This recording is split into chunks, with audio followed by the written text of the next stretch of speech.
তো এখন যেটা আমরা করব সেটা হচ্ছে আবার আলিফের ঘটনায় চলে যাব এবং তার ঘটনাটা শুনবো।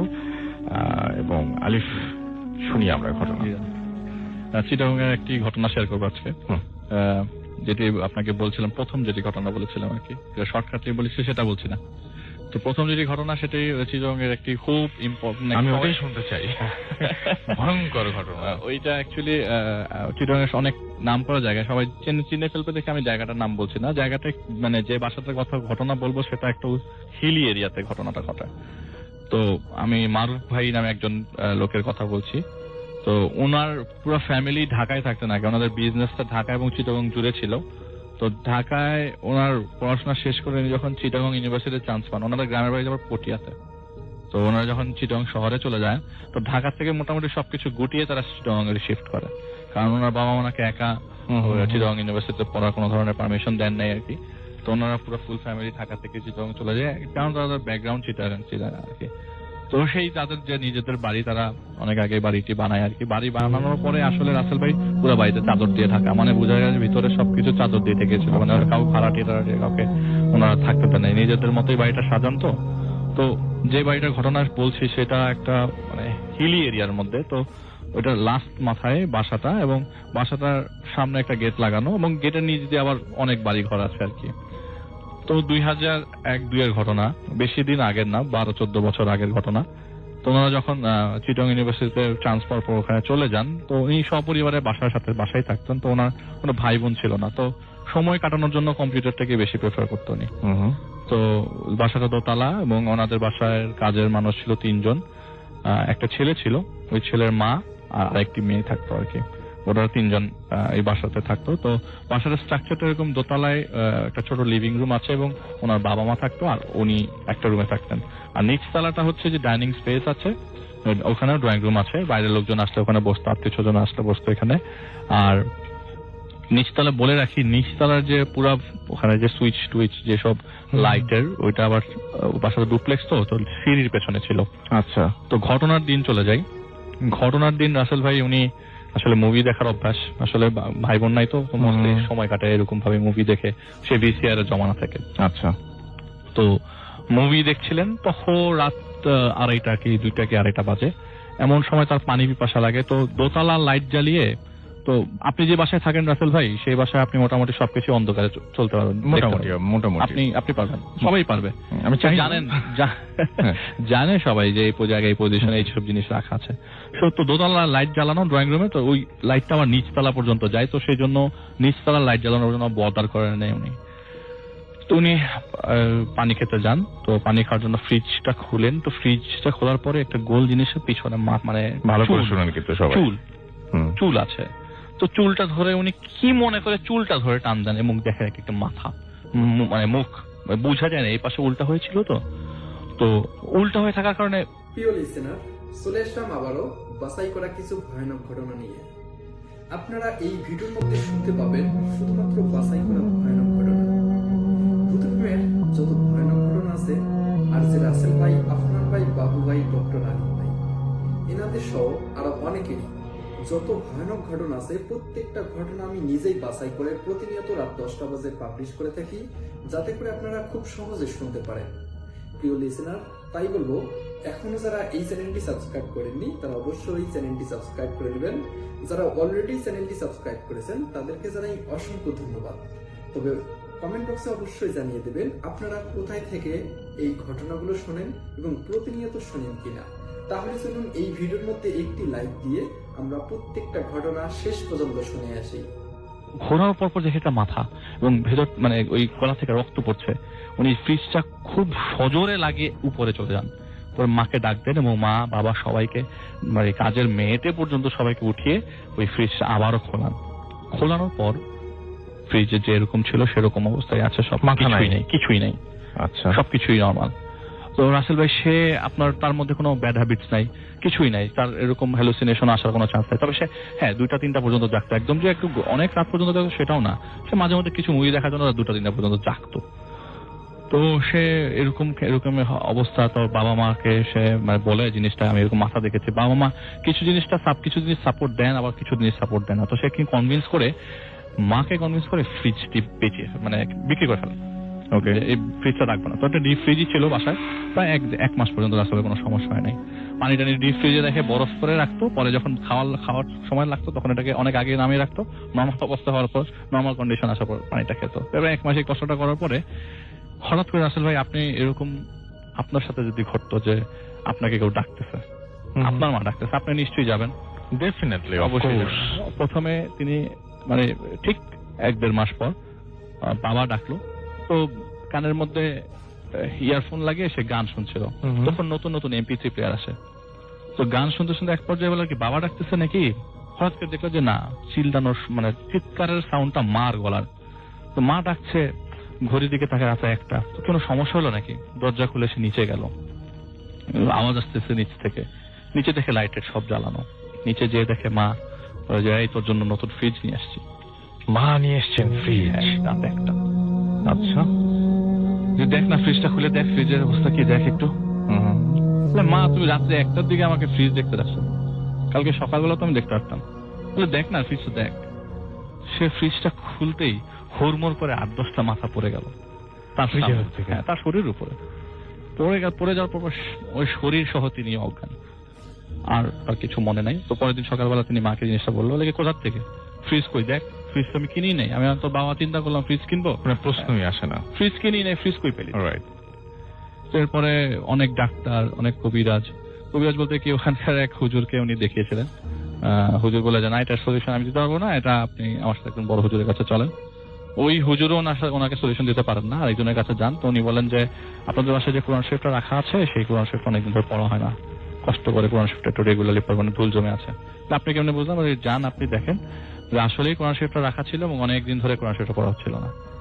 তো বাসায় নামাজ পড়ার লোক আছে, কিন্তু রাসেল ভাই কোরআন শরীফ পড়ার হয়তো কারো সময় হচ্ছিল না। তো কোরআন শরীফ পড়বেন একটু রেগুলারলি, আর অবশ্যই নামাজটা কেউ মিস দিবেন না, নামাজ পড়বেন সবসময় নামাজ পড়বেন, হুজুর এটা বলে দেন। তো সেটাই পারা বলে যে ওই নামাজ পড়ার সময় অবশ্যই ভালো করে ওযু করে নামাজ পড়বেন এবং কোনো ধরনের খামখেয়ালি করবেন না, ফজরের নামাজটা রেগুলার পড়ার চেষ্টা করবেন। আচ্ছা, এটা বলার পর নিয়ে চলে আসে। তো এর থেকে মাস তিনেক পর কোনো সমস্যা হচ্ছিল না এবং মাঝে মধ্যে তার কাছে কিছু মনে হতো যে আমাকে কেউ রাখছে, কিন্তু সে জিনিসটা পাত্তা দিত না, কারণ তার আগে 1-2 ঘটনাটা ঘটে যায় এরকম। এবং সে ডিসিশন প্রায় মোটামুটি মা বাবার সাথে নিয়েই ফেলে যে আসলে সে আর বাসায় থাকবে না, সে চিটাগাং ইউনিভার্সিটিতে পড়তে চলে যাবে, মানে চিটাগাং ইউনিভার্সিটির যে হোস্টেল আছে সেখানে চলে যাবে, সেখানে থাকবে না। মোটামুটি ডিসিশনের মানে অলমোস্ট নিয়ে ফেলেছে যে বাসায় থাকবো না আমি আর। তো বাবা মা বলে যে না, এখন যেহেতু সমস্যা হচ্ছে না, তুমি থাকো, সমস্যা কি, আমাদের সাথে থাকো, কারণ বাবা মা তো একমাত্র ছিল, আমার কোনো ভাই বোন নাই। হঠাৎ করে ওই ঘটনার প্রায় 1-2 মাস পর হঠাৎ করে তার রাতের বেলা এরকম সে ওয়াশরুমের জন্য ওঠে, তার 1:30 কি 2টা বাজে। তার মোস্ট ঘটনাগুলাই রাত্রে 12টার পর, সব ঘটনায় যেগুলি ঘটেছে।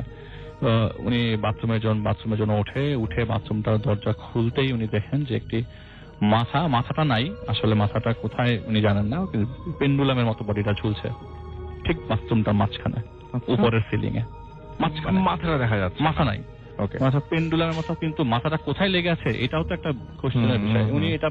উনি এটা দেখে তো এক দৌড় বাসার সবাইকে আবার একসাথে, কিন্তু একই সাথে আরেকটা চিৎকার শোনা গেল নিচ থেকে।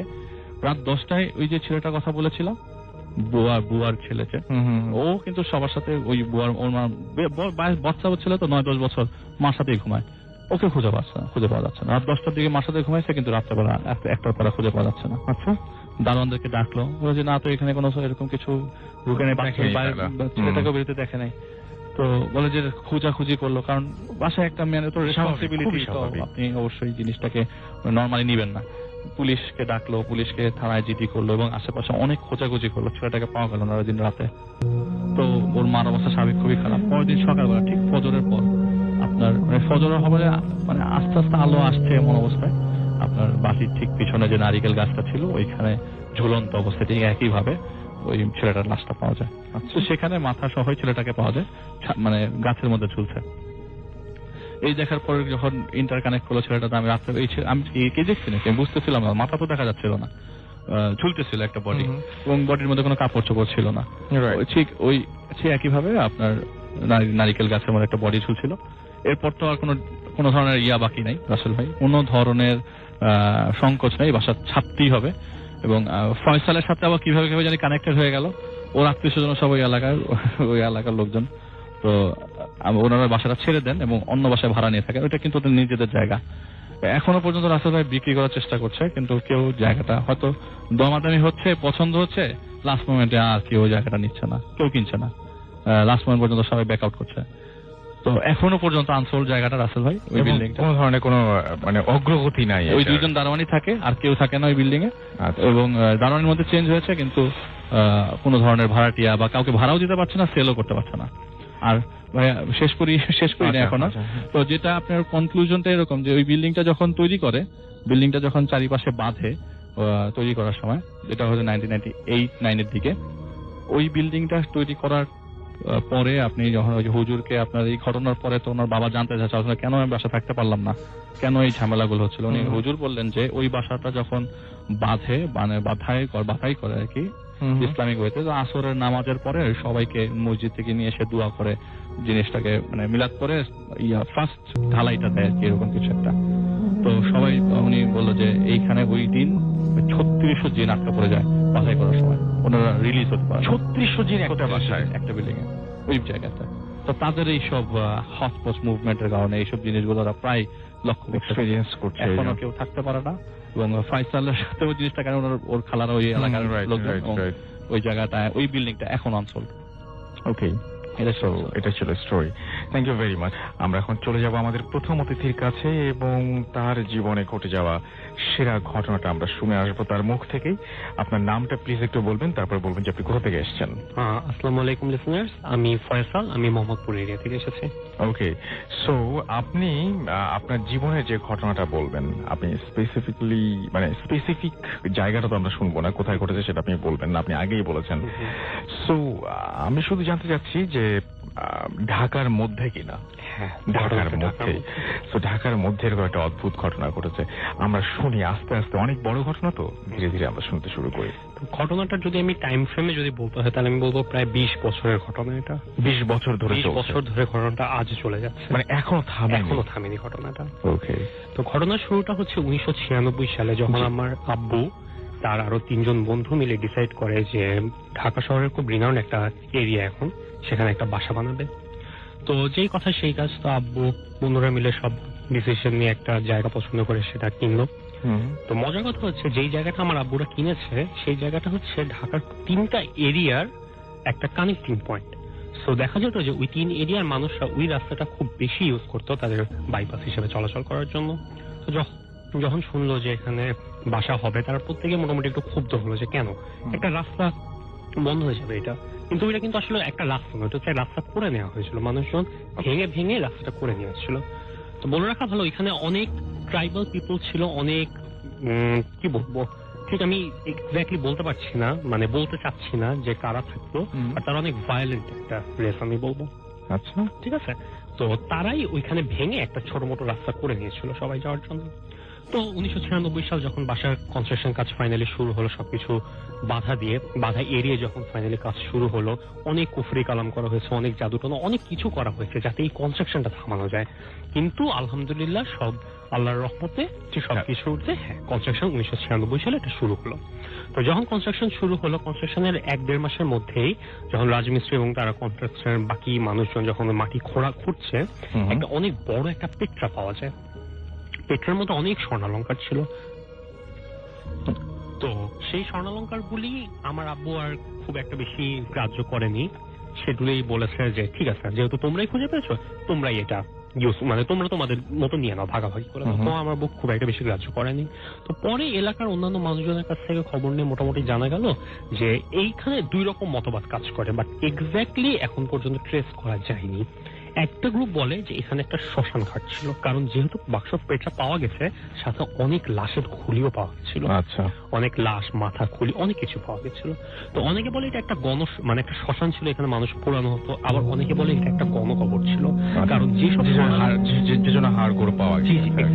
তো যে আমরা মনে করি সেটা গণকবরই হবে, কারণ স্বর্ণালঙ্কার গুলিও মোটামুটি ছিল হচ্ছে অনেক স্বর্ণালঙ্কারও ছিল। স্বর্ণালঙ্কার ছিল পেট্রার মধ্যে ভরা, স্বর্ণালঙ্কার, রূপা ভরা, এবং সবকিছু ছিল হচ্ছে পুরোনো আমলের, এই মডার্ন যুগের নিয়ে আনা। তো আমরা মোটামুটি চিন্তা করেছিলাম যে আচ্ছা ঠিক আছে, যেহেতু এরিয়াটা খুব ভায়োলেন্ট একটা এরিয়া, এবং এখানে অনেক বেশি পাওয়া গেছে। তো আমরা মনে করছেন হ্যাঁ এটা আসলে গণকবর হিসেবে বোধহয় কোনো কারণে মুক্তিযুদ্ধ বা ওই সময় পিরিয়ডে এটা ইউজ করা হতো।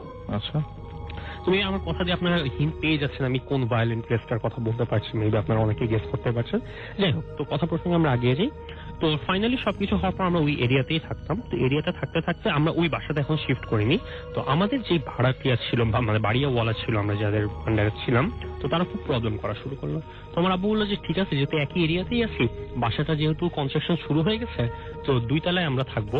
তো আমরা 2 তলা ছাদটা হয়ে গেছে, তো ঠিক আছে আমি কোনোভাবে ওয়ালটা তাড়াতাড়ি তুলে আমরা বাসাতেই শিফট করি।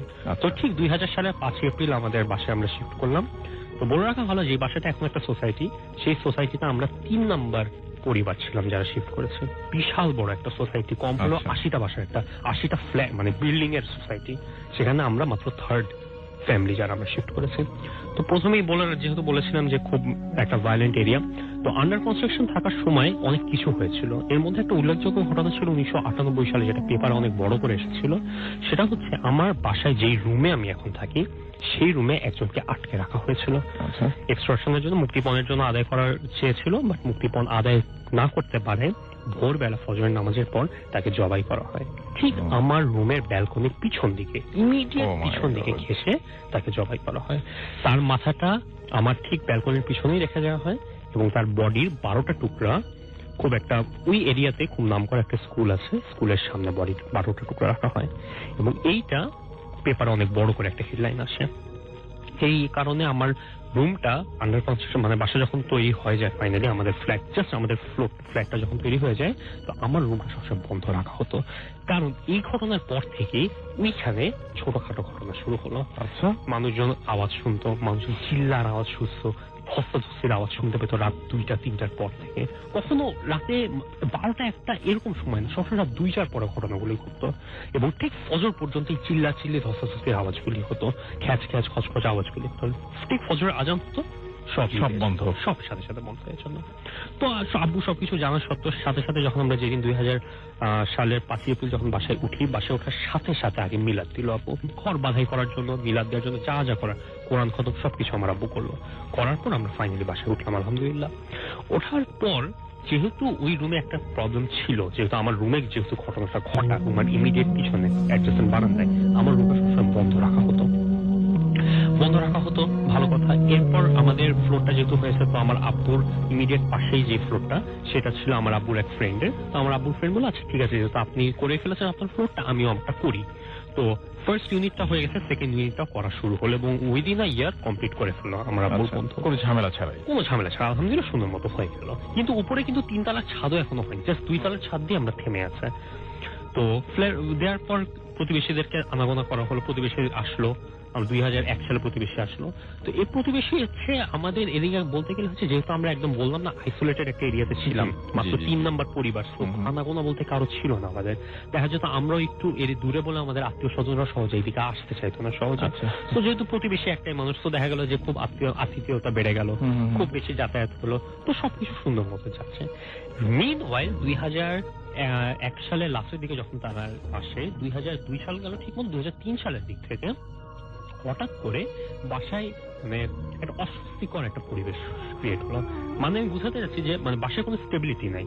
দেখা যাচ্ছে আব্বু আম্মু একদম চুন থেকে পান খুঁজতে তাদের মেজাজ খারাপ হয়ে যাচ্ছে, খুব অল্পতে কথা কাটাকাটি, অশান্তি, সোজা বাংলা একদম অশান্তি শুরু হলো। বাসায় কোনো শান্তি নাই, কোনো কিছু, একদম চুপচাপ বাসা। হঠাৎ করে কিছু একটা হলো, দেখা গেল চিল্লাচিল্লি শুরু হয়ে গেল। তো প্রথম দিকে জিনিসটা সবারই খারাপ লাগতো, বাট কেউ কিছু বলতে পারতো না। করতে করতে যেতে যেতে, যেহেতু বলে রাখা ভালো যে আমাদের বাসায় কোনো কাজের মেয়ে ছিল না, আমাদের বাসায় যতবারই কাজের মেয়ে রাখা হয়েছিল 3 থেকে 4 বার, প্রত্যেকবারই তারা চলে যেত, তারা কেউ থাকতো না। কেন থাকতো না আমি এটার ঘটনাটা পরে বলছি, আমি আপনাকে ফ্যাক্ট তুলে সব বলে যাই। কাজের ছেলে একটা রাখা হয়েছিল। তো কাজের ছেলে রাখা হয়েছিল, যেহেতু কাজের ছেলে একা থাকতো বাসায়, আমি স্কুলে পড়ি, আমার আপু স্কুলে পড়ে, আমার আব্বু সেই সময় ট্রান্সফার হয়ে যায় ঢাকার বাইরে। তো আমার আম্মু আমাদের দুইজনকে নিয়ে বাসাতেই থাকে। তো দুপুরবেলা যেহেতু আমার আম্মু চলে যেত সকালবেলা, একবারে দুপুরবেলা আমাদের স্কুল শেষ করে আসতো, তো আম্মু সেফটির জন্য একটা চাবি আমার প্রতিবেশীকে দিয়ে গেছিল, বলে গেছিল যে যদি আল্লাহ না করে কোনো সমস্যা হয় আপনি একটু তেজি করেন। হ্যাঁ, প্রতিবেশীদের সাথে যেরকম হয় আর কি। তো সুন্দর মতো সবকিছু গেল। তো হঠাৎ করে একদিন 2003 সালের ঘটনা, 3 সালের লাস্টের দিকের ঘটনা, তখন আম্মু একদিন বাসায় মানে আসলো আমাদেরকে স্কুল থেকে এনে, দেখে বাসায় তরকারি দেয়া, শাপলার তরকারি দেয়া। তো আম্মু, আমরা কেউ শাপলা খাই না, বাট আম্মু জানে যে ওই আমাদের প্রতিবেশী খায়। তো আমার আম্মু ডিরেক্ট জিজ্ঞেস করলো কাজের ছেলেকে যে এটা কে, কোথা থেকে আসলো। বললো যে খালা পাশের বাসা থেকে দিয়ে গেছে। তো আমার আম্মু বললো যে পাশের বাসা থেকে দিয়ে গেছে, তো ওর কি আগেও আসতো? বলতে হ্যাঁ, ওরা প্রায়ই আসে, এরকম প্রায়ই আসে। তো বলছে তুই এটা আমাকে আগে কেন বলিস নি? তো কাজের ছেলে বললো যে তারা বলতে বারণ করেছে। তো বলার সাথে সাথে আম্মু একটু চেতে গেল, তো গিয়ে তাদের থেকে চাবিটা ভদ্রভাবে চাবিটা ছেড়ে নিল, এবং জাস্ট চাবিটা নিল না, পুরো বাসার তালাটা পাল্টে ফেললো, যাতে করে তারা কোনোভাবে মানে আসতে যেতে না পারে আর কোনোভাবে। এই ঘটনার ইমিডিয়েট পরে হঠাৎ করে আউট অফ নোওয়্যার আমাদের প্রতিবেশীর অ্যাটিটিউড একটু পাল্টে গেল। তারা একটু অ্যাগ্রেসিভ হওয়া শুরু করলো। কথায় কথায় দেখা যেত একটু চিল্লাতো। আমরা যদি কোনো একটা কিছুকে বলতে যেতাম, ঠিক মতো উত্তর দিত না, দরজা খুলতো না, বেল দিলে দাঁড়িয়ে থাকতো, কেউ কিছু বলতো না। একটু অ্যাটিটিউড চেঞ্জ হয়ে গেল। ঠিক যেতে না যেতে উইদিন আ মান্থ হঠাৎ করে দেখি আমি ড্রয়িং রুমের বারান্দায় একটা তাবিজ ঝুলছে। তো আমি দেখলাম যে তাবিজ তো ঝোলার কথা না। হ্যাঁ, বাসা বন্ধ করা হয়েছে, কিন্তু বাসা বন্ধ করার আমাদের রুটে ছিল এরকম যে প্রত্যেকটা বাসার কোনায় তাবিজ পোতা হবে, একদম পুঁতে দেয়া। তো এটা একদমই এক্সপোজ হওয়ার অপশন নেই। এটা একদম একটা তাবিজ ঝুলছে, ভিক্টোরি সুতা দিয়ে বাঁধা, ঠিক মতো বাঁধতেও পারিনি, বোঝা যাচ্ছে যে তাড়াহুড়ায় ছিল। তো আমি আম্মুকে এটা দেখালাম। আম্মু দেখার পর একটু বললো এটা কেন এরকম হবে। তো আমার আম্মু নামাজি, সো দেখে একটু ভয়ই পেলো। তো বললো যে আচ্ছা ঠিক আছে, সেটা ধরবো না। তো পরের দিন, যেহেতু শুক্রবার, আমি বলি আমার একটা হুজুরের কাছে আমরা প্রায় 12 বছর পড়েছি, কোরআন তেলাওয়াত করতাম ওনার কাছে। উনি আসতো প্রত্যেক শুক্রবার শনিবার করে। তো পরের দিন ছিল শুক্রবার, উনি আসলেন।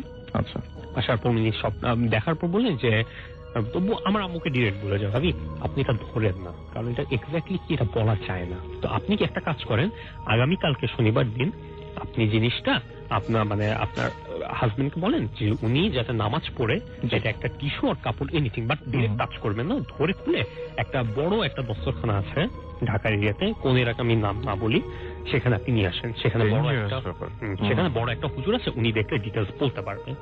তো ভালো কথা, আমার আম্মু সেটা করলো, আমার আব্বুকে বললো, আমার আব্বু খুলে নামাজ পড়ে ওটা কাপড়তে মুড়ে নিয়ে গেল। তো হুজুরকে নিয়ে যাওয়ার পর হুজুর সামনে দেখার পরে বললেন যে, কোনো কথা বলার আগেই হুজুর ডিরেক্ট বললেন যে আগামীকালকে সপরিবারে আমার এখানে আসবেন। আমার আব্বুকে কিছু বলতেও দেয় নাই। তো আমার আব্বু ঠিক আছে কিছু না বলে আমার আব্বু চলে গেল। পরের দিন সপরিবারে আমরা আসলাম। তো হুজুর দেখালো সামনে যে তাবিজটা কাটার পর তাবিজের 3টা জিনিস পাওয়া গেছে। এক টুকরো ঘোড়ার মাংস, ঘোড়ার কিছু পশম। ঘোড়ার মাংস, ঘোড়ার উইয়ার্ড ব্যাপার। হ্যাঁ, কারণ বলছি আমি তো, আর লাস্ট এলিমেন্টটা ছিল হচ্ছে একটা ছোট্ট কাপড়ের টুকরা। এটা ছিল হচ্ছে আমার আব্বুর লুঙ্গির একটা টুকরা, এই লুঙ্গিটা হারানো গেছিল। কিন্তু কিভাবে হারানো গেছিল আমরা বুঝলাম কাজে ছিল বোধহয় ভুলে ফেলে দিয়েছে সামনে, বাট না, এটা মিসিং ছিল। তো এখন বুঝলাম যেটা কিভাবে হারানো গিয়েছিল।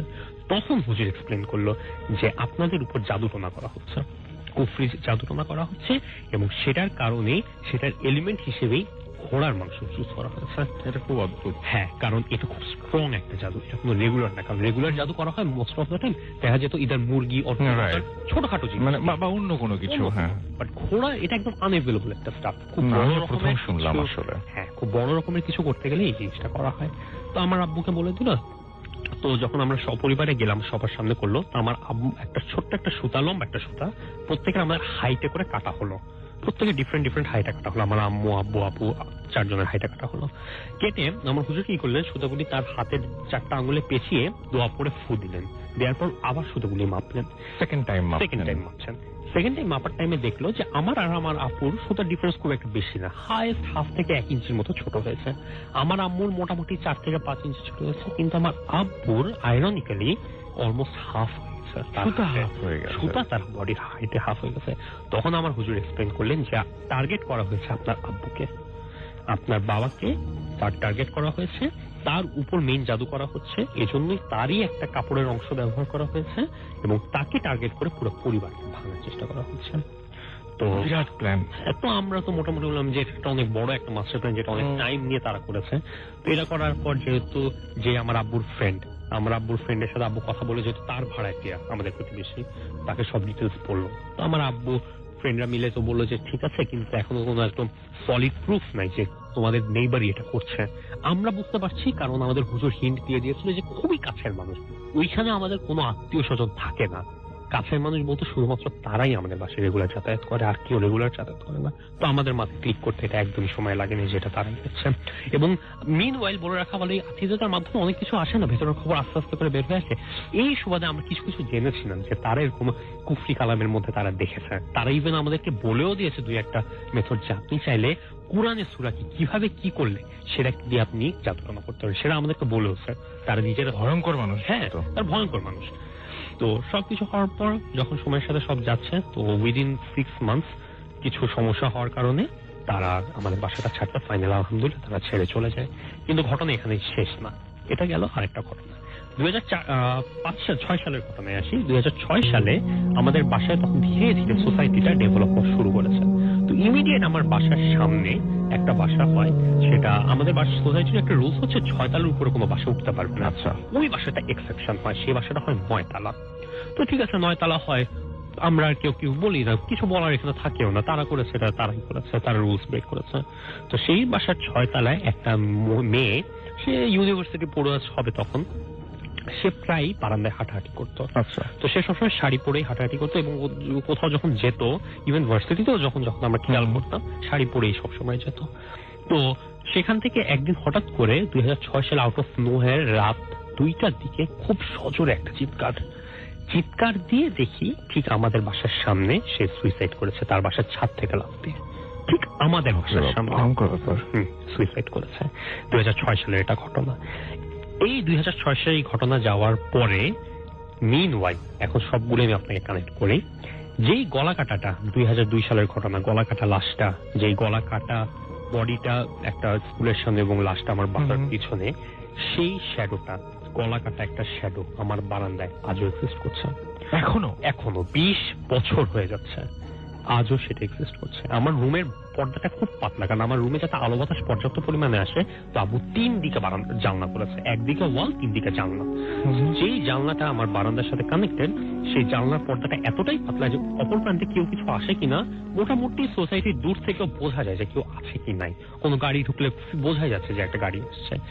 যখনই কোনো গাড়ি আসে, যখনই লাইটটা পড়ে আমার বারান্দার জানালায়, স্পষ্ট একটা ছায়া গলা কাটা দাঁড়ানো থাকে, কোনো মুভমেন্ট না, 24/7। আপনি নিজের চোখে দেখা। ইভেন আমি বলবো আমি কয়েকদিন আগেও যখন আমি আমার পর্দাটা একটু সরে গেছিল, আমি ছায়াটা দেখতে পেরেছি। আপনি জানেন যে পর্দার ওই পাশে কেউ আছে এবং সরলে ছায়াটা দেখতে পাবেন। এবং ওইটা থেকে বাঁচার জন্য পরে আমার রুমে যখন আমি ফাইনালি 6-7 বছর পরে শিফট হওয়ার পরে আমার রুমের পর্দাটা পাতলা ছিল, চেঞ্জ করে আমি মোটা পর্দাতে। মানে কি? এত মোটা পর্দা যে কোনো আলো বাতাসই আর ঢোকে না, কিন্তু তারপরও রুমের ফ্যান চলতে থাকলে পর্দা একটু সরে যায় না, যখনই সরে যায় দেখা যাচ্ছে যে একটা শ্যাডো দাঁড়িয়েই আছে।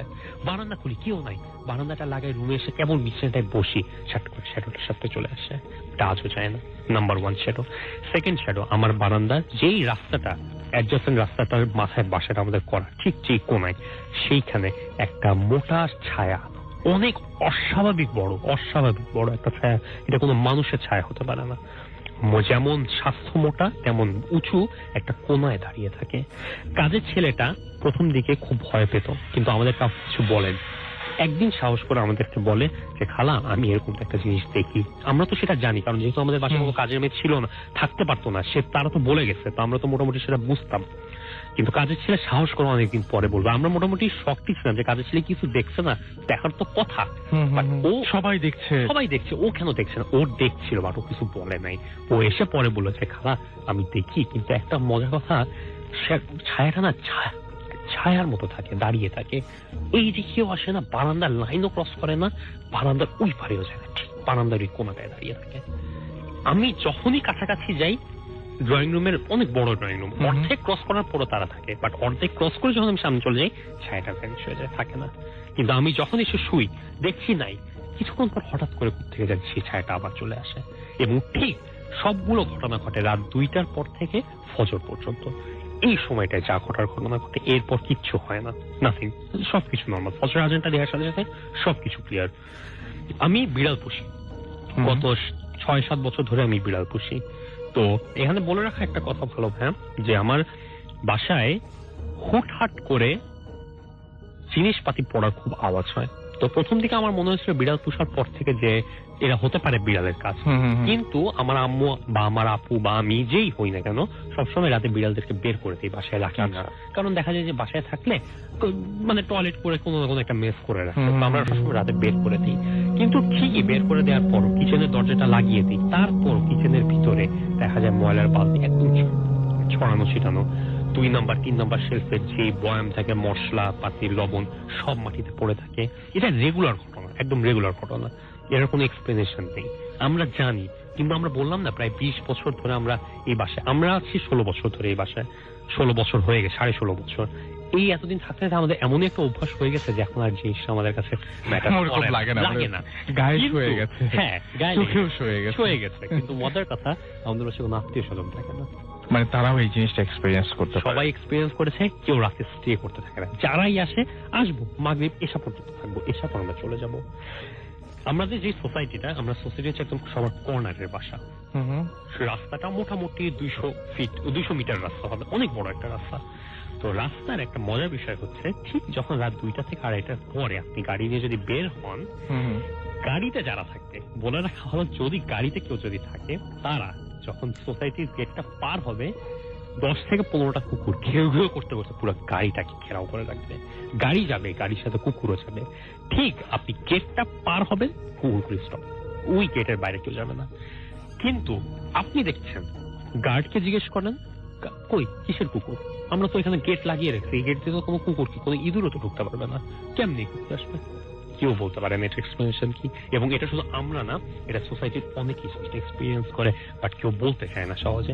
কারণ দেখা যায় যে বললে মানুষ বলে এত পাগল, কি বলে কি না বলে কি সম্ভব। বাট আমরা যেহেতু অনেক কিছু দেখে এসেছি, আমরা বুঝি যে হ্যাঁ জিনিসটা আসলে কত রিলেভেন্ট। কুকুরগুলি কোত্থেকে আসে, সারাদিন কোথায় থাকে, কোনো এক্সিস্টেন্স নেই, রাত হলে হঠাৎ করে এটা। আচ্ছা, এইখানে আমার খুব জানতে ইচ্ছা করছে, এই জন্য যেহেতু আপনি বলছেন এভাবে, আপনাদের এই ঘটনাগুলো কি কোনো স্পেসিফিক টাইমে ঘটে? মানে মানে এই এতটা ঘড়িতে এতটা বাজার পরে বা এরকম? ঠিক রাত 2টার পরে শুরু হয় এবং ফজর পর্যন্ত এক্সিস্ট করে। সবচেয়ে সমস্যা হয় শীতকালে, কারণ শীতকালে ফজরটাও দেরি হয়, ঘটনাগুলোর লেন্থ গুলো অনেক বেশি হয়। এবং ওই সময় মানে পার্থপক্ষে আপনার কেউ ঘুম থেকে ওঠেন না? আমার আব্বু আম্মু তো ঘুম থেকে একদমই ওঠে না, রুম থেকে তো বের হওয়া দূরের কথা। আমি যেই রুমে ঘুমাই, আমি তো জানি কি হয়েছে, তারপরও আমি দেখা যায় যে আমি একটু রাত জেগে গেম খেলি। তো এখন এটা মোটামুটি 2-3 বছর হয়ে যাচ্ছে, দেখা যায় আমি ফজর পর্যন্ত জেগে থাকি, আমার ঘুম আসে না। তারপরে লাস্ট 6 থেকে 7 বছর ধরে একটা সেট অফ ড্রিম নাইটমেয়ার দেখি, পার্টিকুলার 7 থেকে 8টা নাইটমেয়ার, একই নাইটমেয়ার, কোনো চেঞ্জ নাই। কি দুঃস্বপ্নটা বলেন তো একটু? দুঃস্বপ্ন এরকম যে এটা সবচেয়ে রিসেন্ট ঘটনা, মানে রিসেন্ট বলতে মানে এই ঘটনাগুলি কিরকম, আমি যখন 7 থেকে 8 বছর আগে ছোট ছিলাম, আমি স্বপ্নে দেখছি যে আমি ছোট আছি। 7 থেকে 8 বছর পরে 2016 সালে এখন আমি যেরকম স্বপ্নে দেখছি আমি এরকম হচ্ছে। স্বপ্নের মধ্যে আমি বড় হচ্ছে, বাট স্বপ্নের বাউন্ডারিটা আমার বড় হচ্ছে। হ্যাঁ, এরকম অনেকেই যেরকম বলে যে প্যারালাল ওয়ার্ল্ড এর কথা, বা আমার আরেকটা কপি হয়তো কোনো এক জায়গায় আছে, অন্য কোনো একটা ডাইমেনশন হয়তো এক্সিস্ট করে। মেবি মানে হয়তো আপনি এদিকে যেরকম বাড়ছেন ওইদিকেও বাড়ছে, হতেই পারে। তো এসব স্বপ্ন গেল। তো রিসেন্টলি একটা ঘটনা, আমার বাসায় একটা ঘটনা বলি, সেটা হচ্ছে আমার বাসাটা আজও 20 বছরের বেশি হয়ে যাচ্ছে, বাসাটা আজও আন্ডার কনস্ট্রাকশন। কেন 4টা বন্ধু মিলে বাসাটা বানাচ্ছে, বাসাটা কোনোভাবেই কেউ শেষ করতে পারছে না। দেখা যায় যে একটা বন্ধু, 3 বন্ধু রাজি বাসাটা তুলবো, এখন একটা বন্ধু বললো না, কোনো না কোনো কারণ হচ্ছে। 4 বন্ধুই রাজি, পরের দিন সকালবেলা গিয়ে সিমেন্ট কিনতে যাবে, হঠাৎ করে দেখে একটা বন্ধুর কোনো একটা ক্রাইসিস দেখা গেল, দোস্ত টাকা দিতে পারবো না, সমস্যা হয়ে গেল, বাড়িটা থেমে গেল। 20-20.5 বছর আমি বাসাটা আজ তৈরি করিনি। 4 তলা পর্যন্ত কোনোভাবে করা হয়েছে, 5 তলার খন্ড করা হয়েছে, আরেকটা খন্ড পুরা ফাঁকা, 6 তলা পুরোটা আন্ডার ছাদ তোলা হয়েছে, কিচ্ছু না, পুরোটা ফাঁকা, 6 তলায় ছাদ, 7 তলায় ছাদ। তো মজার কথা হচ্ছে পুরো সোসাইটিটা ওপেন, সো অনেক আলো বাতাস ভরা। সন্ধ্যার সময় যদি আপনি যে কোনো বাসার ছাদে যান, বাতাসে আপনার গা জুড়ে আসবে। কিন্তু আমার বাসার ছাদ এমন একটা গুমট যেখানে বাতাসে কিচ্ছু নেই। এই অদ্ভুত ব্যাপারটা কেন? আশেপাশে কোনো বাড়িঘর আছে এরকম কি? না, পুরা ওপেন, পুরা ওপেন। আমার বাসার ছাদটা মানে দুইটা ভাগ, একটা ভাগ হচ্ছে একটু আলো বাতাস আসে, মানে একটু আলো বাতাস বলতে আলো আসে, যেখানে আমার 9 তলার যে ইমিডিয়েট 9 তলা তাদের লাইট গুলো রিফ্লেক্ট হয় ছাদে, আরেকটা পোর্শন পুরো অন্ধকার। মজার কথা হচ্ছে যেই 6 তলায় যে শাড়ি পরা মেয়েটা সুইসাইড করেছিল ঠিক অন্ধকার পোর্শনটায় প্রায় গেলে মানুষ ফিল করে যে শাড়ির একটা আঁচল মনে হয় পুড়ে গেল। মানুষ হয় না, বুঝে না, মানে সেন্স করতে পারে অনেক কিছু মানুষ। আমরা বুঝতে পারি যে কিছু না আছে, বাট কিছু দেখতে পাচ্ছি না, বাট অনেকে আছে এই জিনিসটা গ্লিমসটা পায়, That's very true. একটা শার্ট পরে চলে গেল। তো এই ঘটনাগুলো আমাদের বাসায় কন্টিনিউ হচ্ছে, অনেক জোর করা হয়েছে, অনেক দোয়া করা হয়েছে, কোনো ধরনের কোনো প্রত্যেকটা হুজুরই বেনিফিট বলেছে হল নাই আপনারা, বা বেনিফিট পান নাই কোনো কোনো? বেনিফিট হয় না। সর্বোচ্চ বেনিফিট আমাদেরকে এতটুকু দিতে পেরেছে যে আমাদের বাসাটার ভিতরটা ওকে, বাট ভিতর বলতে ভিতর আমাদের বাসায় একটা তারপরে কোন রকম আপনারা মানে ওই বাসায় আছেন। হ্যাঁ, ওই বললাম না, শোয়ে যাওয়ার জন্য না আমরা থাকতে পারি, কিন্তু আমাদের যে ভাড়াটিয়ারা তারা দেখা যায় 1 বছর 2 বছরের মধ্যেই র্যান্ডম চেঞ্জের পর থাকে, এবং 4 বন্ধুর একমাত্র আমরাই থাকি, বাকি 3 বন্ধুরা কেউ।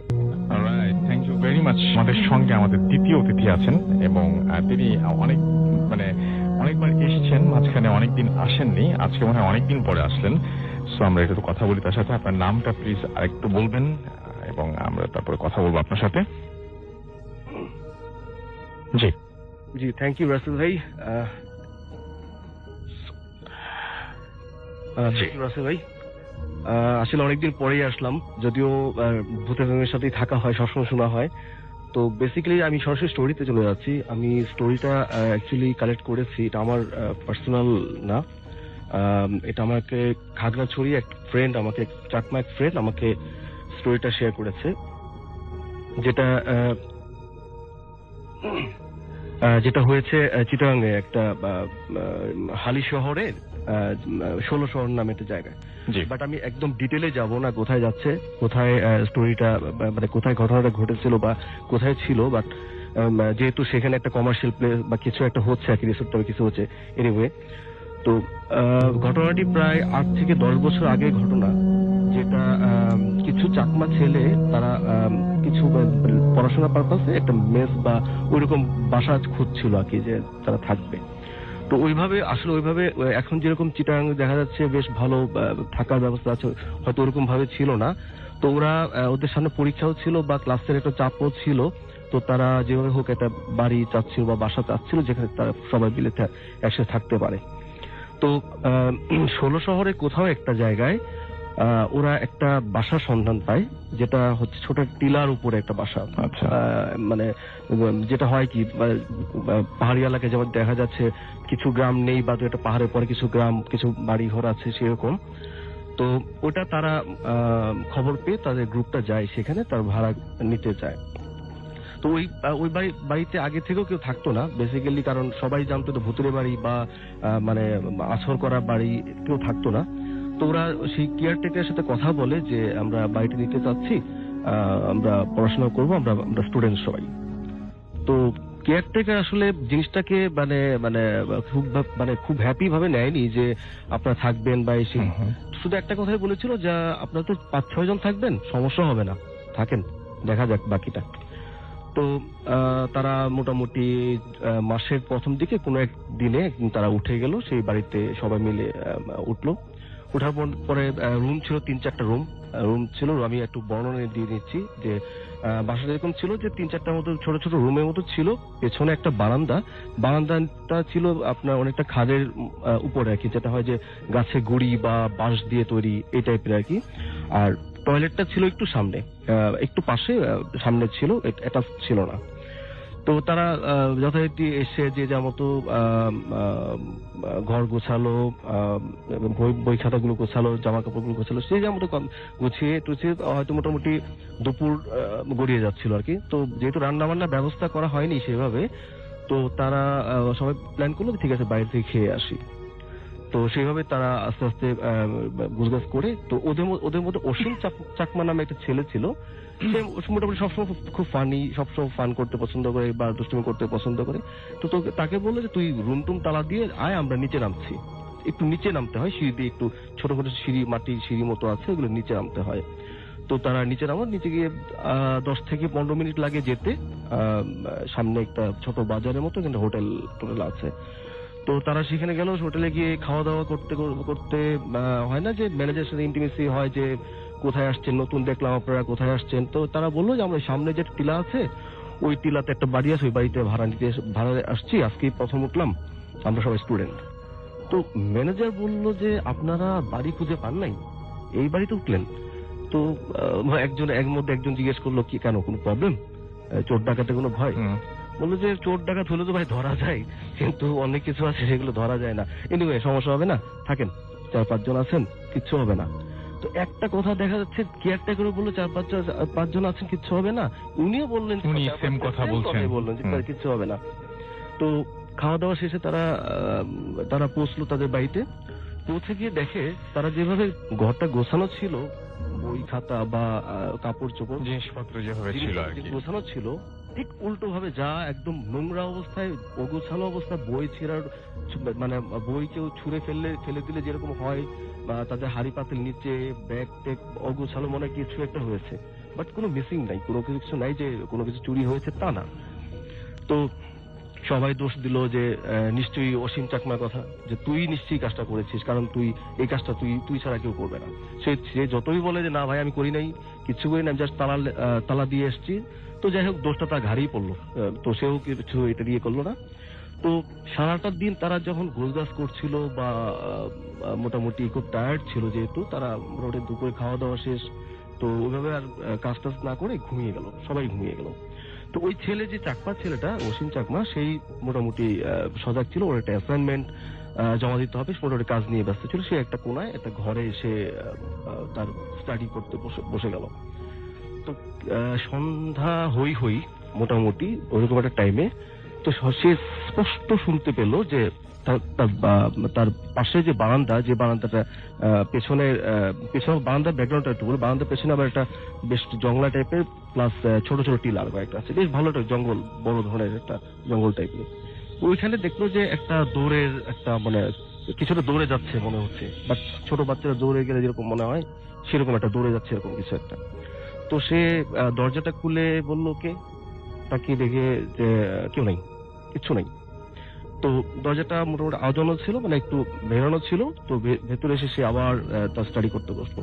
তখনও সন্ধ্যার আজান হয়নি, বা ওই টাইমে আর কি, যে সন্ধ্যা হয়ে আবার সেই দৌড়ের শব্দ, ধাপ ধাপ শব্দ। তো সে এবার করলো কি, যে ভেরানো দরজা থেকে হালকা করে তাকিয়ে দেখে বারান্দার কোনায় একটা 5-6 বছরের মেয়ে দাঁড়িয়ে আছে, অদ্ভুত ভাবে একটা মেয়ে। সবচেয়ে বড় অদ্ভুত ব্যাপার হচ্ছে যে ওই মেয়ের চুলগুলি ছিল এত লম্বা, পা অব্দি লম্বা চুল, বড় বড় চুল, এবং তার দিকে এমন ভাবে তাকিয়ে আছে যে মনে হচ্ছে রেগে আছে, আবার একটা মানে তার দিকে মানে একটা ওইরকম দৃষ্টি যে তার মানে এখানে তাকে সহ্য হচ্ছে না, এখানে আসা ঠিক হয় নাই। তো সে ভেতর থেকে বলে কে বলে দরজাটা আবার খুলে সে বারান্দায় বেরিয়ে আসলো। তো আশ্চর্য ব্যাপার হচ্ছে কেউ নেই, ঠিক এই মুহূর্তে কেউই নেই। তো ও যখন কে বললো বা শব্দ করলো, আশেপাশে যারা ছিল, ফ্রেন্ড যারা ছিল, সবাই মোটামুটি উঠে গেছে যে কি ব্যাপার, কি রে, কি হয়েছে, তো এর মধ্যে আবার কি শুরু করলি? তো বললো যে দোস্ত এই ঘটনা, আমি তো দেখলাম একটা মেয়ে এত লম্বা লম্বা চুল একটা বারান্দা কোনা দাঁড়িয়ে আছে, এই সেই। তো সে বলতেছে, সে ফ্রেন্ড চাপাবাজি করা জায়গা পাস না, এই ফালতু আলাপ, তুই আগেও এরকম করছিস, এই সেই, ব্যাপারটা গুরুত্ব দেয়নি। তো ওদের মাঝে একজন বড় ভাই ছিল, যিনি মোটামুটি টিম লিডার বলা যায়, বা মেসে হয় না যে একটা বড় ভাই থাকে যে ভাড়া সে করে, ওই টাইপের একজন ছিল। তো সে একটা একটা রুম সে একাই নিয়েছিল। সে একটু বলেছিল আমি কিছুদিন থাকবো একা, দেন এটাকে আস্তে আস্তে আমরা পরবর্তী সবাই একসাথে করবো। তো সে যখন রাতে তখন বাজে রাত 9টা-10টা বাজে, তখন সে দাঁত ব্রাশ করতে করতে সে বারান্দায় যায়, বারান্দায় গিয়ে দাঁত ব্রাশ করে, দাঁত ওইখান থেকে দাঁত ব্রাশ টাশ করে সে ঘরে আসে। ঘরে এসে মশারি টশারি খাটিয়ে মোটামুটি ঘুমানোর প্রস্তুতি নিবে। ঠিক এই মুহূর্তে ঠাপ করে জানলাটা খুলে গেল। জানলা খোলার সাথে সাথেই বিকট পচা একটা গন্ধ, মানে এত দুর্গন্ধ যে কোত্থেকে আসবে। বাহির থেকে এমন না যে প্রচন্ড বাতাস ছিল বা বাহিরে আশেপাশে কিছু আছে যে মানে কিছু দুর্গন্ধ যেটা আসতে পারে, সেই টাইপের না, অদ্ভুত টাইপের দুর্গন্ধ। তো জানলাটা সে ক্লোজ করে দিয়ে সে স্পষ্ট বুঝতে পারলো যে সে যখন বিছানায় গেল বা মশার নিচে গেল, সে স্পষ্ট বুঝতে পারলো যে কিছু একটা আছে ভেতরে, কিছু একটা ঘুরছে, কিছু একটা মানে তার সামনে মুভমেন্ট হচ্ছে, কিছু একটা সে বুঝতে পারছে। তো সে আর ঘুমোতে যায়নি, চুপচাপ শুয়ে আছে, চুপচাপ জিনিসটা অবজার্ভ করতে চেষ্টা করছে ঘটনাটা কি, কেন এরকম হচ্ছে। তো এরকম অবজার্ভ করতে করতে প্রায় আধা ঘন্টা ঘন্টাখানিক পরে সে বেরিয়ে আসলো। এটি বারান্দায় এসে চিন্তা করলো যে না, এভাবে হয় না, আমি তো মোটামুটি ভয়, আলটিমেটলি সে এসে ভয়ই পাচ্ছিল ঘটনাটা কি, কারণ কেউ একটা, সে বুঝতে পারছে কেউ একটা প্রেজেন্স কিছু একটা আছে। তো সে বারান্দা আসার পরে পাশের রুমে নক করে, পাশে যে তার রুমমেট গুলি ছিল ওদের নক করে, তার মধ্যে একটা ছেলে বের হয়ে আসে, দাদা কি হয়েছে আপনার? বললো যে না কিছু না, আসলে মশা ডিস্টার্ব করছে, গরম, আর বড় কথা খিদাও পেয়েছে, কিছু আছে নাকি দেখ, বিস্কিট টিস্কিট থাকলে খাই, আমার আসলে একা একা ইয়ে লাগছে। তো ওকে সরি, আমি এর মধ্যে একটু কথা বলতে ভুলে গেছি, আমি একটু ব্যাকে আসছি। সেটা হচ্ছে সে ওয়াশরুমে যাবে, সে যেহেতু ওয়াশরুমটা একটু বাইরে, যেটা আমি বলছিলাম ওয়াশরুমটা বাইরে, তো ওয়াশরুমে যখন যায় তখন সে একটা অদ্ভুত ব্যাপার দেখে। সেটা হচ্ছে যে একটা ছোট্ট মানে দুটো ছোট্ট পা ওয়াশরুমের উপরে ঝুলছে, মানে এমন ভাবে ঝুলছে জিনিসটা যে মানে ছোট বাচ্চারা হয় না যে চেয়ারে বা টেবিলে বসলে ছোট বাচ্চা পা ধুলালে যেরকম হয়, সে সেরকম ঝুলছে। এটা সে প্রচন্ড রকমের ভয় পায় যে জিনিসটা কি, তাহলে কি জিনিসটা। তো ওই ফ্রেন্ডের সাথে যখন আসলো, যে বললো খিদে পেয়েছে বা তার সাথে, তো তাকে নিয়ে সে একটু সামনে গেল, সামনে গিয়ে বললো চল ওয়াশরুমে যাই, ওয়াশরুমে গিয়ে আস্তে আস্তে আমরা ঘুমিয়ে যাই। তো এবার যেটা হয়েছে তার সাথে না, এবার হয়েছে তার ফ্রেন্ডের সাথে। তার ফ্রেন্ড সামনে গিয়ে দেখে, সে যেটা দেখে, সে গিয়ে চিৎকার দিয়ে ওঠে, দাদা এটা কি দেখলাম? বলে কি? বলে দাদা আমি তো দেখলাম যে আমার মনে হচ্ছে ওয়াশরুমের উপরে একটা ছোট্ট বাচ্চা, লম্বা লম্বা চুল, দাঁড়িয়ে আছে। কি বলছিস তুই? তো ঘরে চলে আসছে, সবাই চলে আসছে, তো সে তো অলরেডি বুঝে গেছে যে ঘটনা কি, তার সাথে একটা ঘটনা ঘটেছে, সকাল দুপুর দিকেও একটা ঘটনা ঘটেছে। তো তারা সবাই মিলে চলে আসে, তার রুমে একসাথে জড়ো হয়ে জিনিসটা নিয়ে একটু ডিসকাস করছিল। তখন শুরু হয় একটা ঘটনা শুরু হয় এরকম যে প্রচন্ড বাহির থেকে শব্দ, তারপরে যে ঘন্টি টাইপের আওয়াজ, বাহির থেকে মনে হচ্ছে যে টর্নেডো হচ্ছে, এরকম একটা ঝড়ের মতো আওয়াজ। তো অনেক এরকম হয়ে যাওয়ার পরে মোটামুটি ভোরের দিকে এই জিনিসটা সব শেষ হয়, মোটামুটি এই তাণ্ডবটা শেষ হয়ে যায়। তো পরদিন কেয়ারটেকারকে বলে, কেয়ারটেকার একজন তান্ত্রিক নিয়ে আসে, এটা তারা মোটামুটি বাড়িতে বসায়। তো তান্ত্রিক যেটা বলে যে এটা আসলে অনেক পুরনো এখানে কিছু অতৃপ্ত, তাদের ভাষায় অতৃপ্ত আত্মা আছে, বা এবং তাদের বংশগতভাবে অনেক দিন ধরে এখানে আছে। তো এটাকে আসলে উদ্ধার মানে এটাকে মানে ম্যানেজ করার মতো একটা স্কোপ নেই। তো উনি আরেকজনকে নিয়ে আসে, দেন এটাকে মোটামুটি একটু তলবের দিকে নিয়ে যায়। তো এরপরে অনেকদিন ঘটনা এরপরে ওরকম কথা ঘটেনি। তো রিসেন্টলি শোনা যাচ্ছে যে এখানে কিছু একটা হচ্ছে, যেটা আমি প্রথমেই বললাম যে একটা কিছু টাইপের হচ্ছে, যেটা আমাদের মানুষ থাকবে বা রিসোর্ট টাইপের হতে পারে। তো আমি ওইভাবে ডিটেল নিয়ে যাচ্ছি না। Thank you very much. চলে যাচ্ছি আমাদের অতিথির কাছে, ছোট্ট করে বলবেন, আমরা অলরেডি আমাদের ঘটনা মানে শেষের দিকে চলে এসেছি একদম প্রোগ্রামের, আপনার ঘটনাটা প্লিজ একটু বলবেন। থ্যাংক ইউ রাসেল ভাই, আমি খাগড়াছড়ি থেকে, আমার নাম নাইম। জি। ঘটনাটা যখন ঘটে তখন 2012 শেষ ডিসেম্বরের দিকে। তো আমি খাগড়াছড়ি যে শহরে যে কোনো একটা হোস্টেলে থেকে লেখাপড়া করতাম। তো আমাদের বার্ষিক পরীক্ষা শেষ, এরপরের দিনে শিক্ষা সফর, তাই আমি আর বাড়িতে যাওয়া হয় নাই। তো যারা যারা শিক্ষা সফরে যাবে সব ফ্রেন্ড চলে আসছে, সকালে তো 6টা বাজে গাড়ি রওনা দিবে। তো দেন আমার একটা ফ্রেন্ড ছিল, ওই আমাদের এক ক্লাস জুনিয়র একটা মেয়েরে ভালো লাগতো, তো প্রপোজ করছিল। তো দেন হয় নাই, আরেকটা ছেলের সাথে তার রিলেশন ছিল নাকি, তো সে আর এটাতে আর সামনে যায় না। তো আমাদের পরীক্ষার সময় সে আমার ফ্রেন্ড শুনতে পারলো যে তার নাকি রিলেশন, ওদের সাথে ব্রেকআপ হয়েছে। তো ওই মেয়েটা আমার ফ্রেন্ডে বলল, তো আর সে আর বলে নাই যে রিলেশন তো করছে, এখন আর সম্ভব না। তো যেদিন শিক্ষা সফর সেদিন মেয়েটা আমাদের এলাকা থেকে চলে যাবে। তো আমার ফ্রেন্ড বলল যে দোস্ত কালকে তো চলে যাবে, চল একটু দেখে আসি। তো মেয়েটার বাড়ি একটু মানে আউটসাইডে। তো তারা গেল, সেখানে গেলাম আমরা 4 জন, ও সহ আমরা 4 জন। তো তখন বাজে 10:15 কি 20। তো যাওয়ার পরে আমরা একটা বড় বট গাছ আছে, ওইটা এক পাশে বসে আছি। তো কেউ তার মানে কারোর সাথে তো কারোর কন্ট্যাক্ট নাই যে ও আসবে, দেখা করবে, কাল সকালে চলে যাবে। তো আমরা 4 জন বসে আছি। তো বট গাছটা অনেক বড়, এর অপর সাইডে একজন মানে মেয়ের কান্না, ওই মেয়েটারই কণ্ঠ তো আমরা চিনি, ওই মেয়েটারই কান্না শোনা যাচ্ছে, মুখে হাত চেপা ধরে মুখে। তো আমরা একে অপরকে জিজ্ঞাসা করলাম যে কি রে, কান্নার কণ্ঠ কি শুনতে পাচ্ছিস? হ্যাঁ, সবাই শুনতে পাচ্ছে। তো আমরা ভাবলাম যে এখানে কোনো একটা প্রবলেম আছে। তারপরে যেহেতু 4 জনে শুনছি, 4 জন আছি, তো গাছের ওপাশে গেলাম। তো মুখটা নিচের দিকে, হাত মুখে চাইপা ধরা। তো চেহারা স্পষ্ট শোনা, বাট বুঝতে পারছি ওই মেয়েটা, আমার ফ্রেন্ড যে মেয়েটারে মানে লাভ করতো আর কি।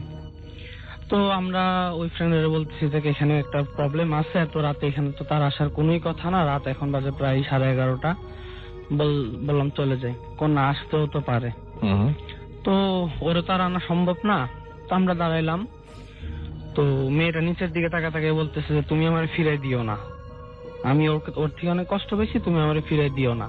এরপরে কি হলো? তো ও বলতেছে যে এটা সম্ভব না, যে তুমি ফার্স্ট একটা ডিসিশন করছো আমার পক্ষে। ঠিক আছে, সেটা বুঝলাম, তারপরে কি হলো? তো দেন আমাদের দিকে তাকাইলো, নিচের দিকে তাকানো ছিল, আমাদের দিকে তাকানোর পরে তেমন কিছু হয় না, উঠে দাঁড়ানোর পরে কয়েক পা পিছিয়ে গেল।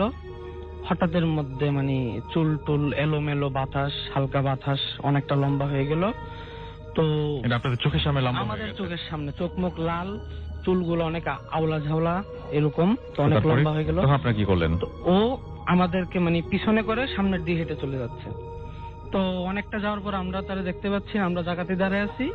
তো আমরা তখন মানে ফিল করতেছি পিছন থেকে আমাদেরকে ও পিছন থেকে আসতেছে, আমরা এটা ফিল করতেছি। তো আমরা 4 জন কি করি, মানে তাড়াতাড়ি হাঁটতেছি না দৌড়াইতেছি, আমরা সঠিক বলতে পারতেছি না। তো গ্রাম এলাকাতে যে কুয়া থাকে, বিভিন্ন কুয়া, ছোটখাটো একটা কুয়া, তো আমরা দৌড়াতে ওইখানে মানে পড়ে যায় আর কি। তো আমরা চাইলে তখন উঠতে পারতাম, বাট উঠি নাই, যে ব্যাপারটা তো একটু এখানে অন্যরকম, তাই উঠি নাই। তো একটু পরে আমরা উঠলাম, ওঠার পরে কিছুই নাই, তো যে যার মতো চলে গেলাম। রাতে আর কারো তো ঘুম নাই, তো এই ব্যাপারে কারোর সাথে কোনো কথা হয় নাই। তো এরপর দিন শিক্ষা সফর, 3 দিন শিক্ষা সফর এসে যায়, যার মতো বাড়িতে চলে গেলাম। তো ওইখানে আমাদেরটা শেষ।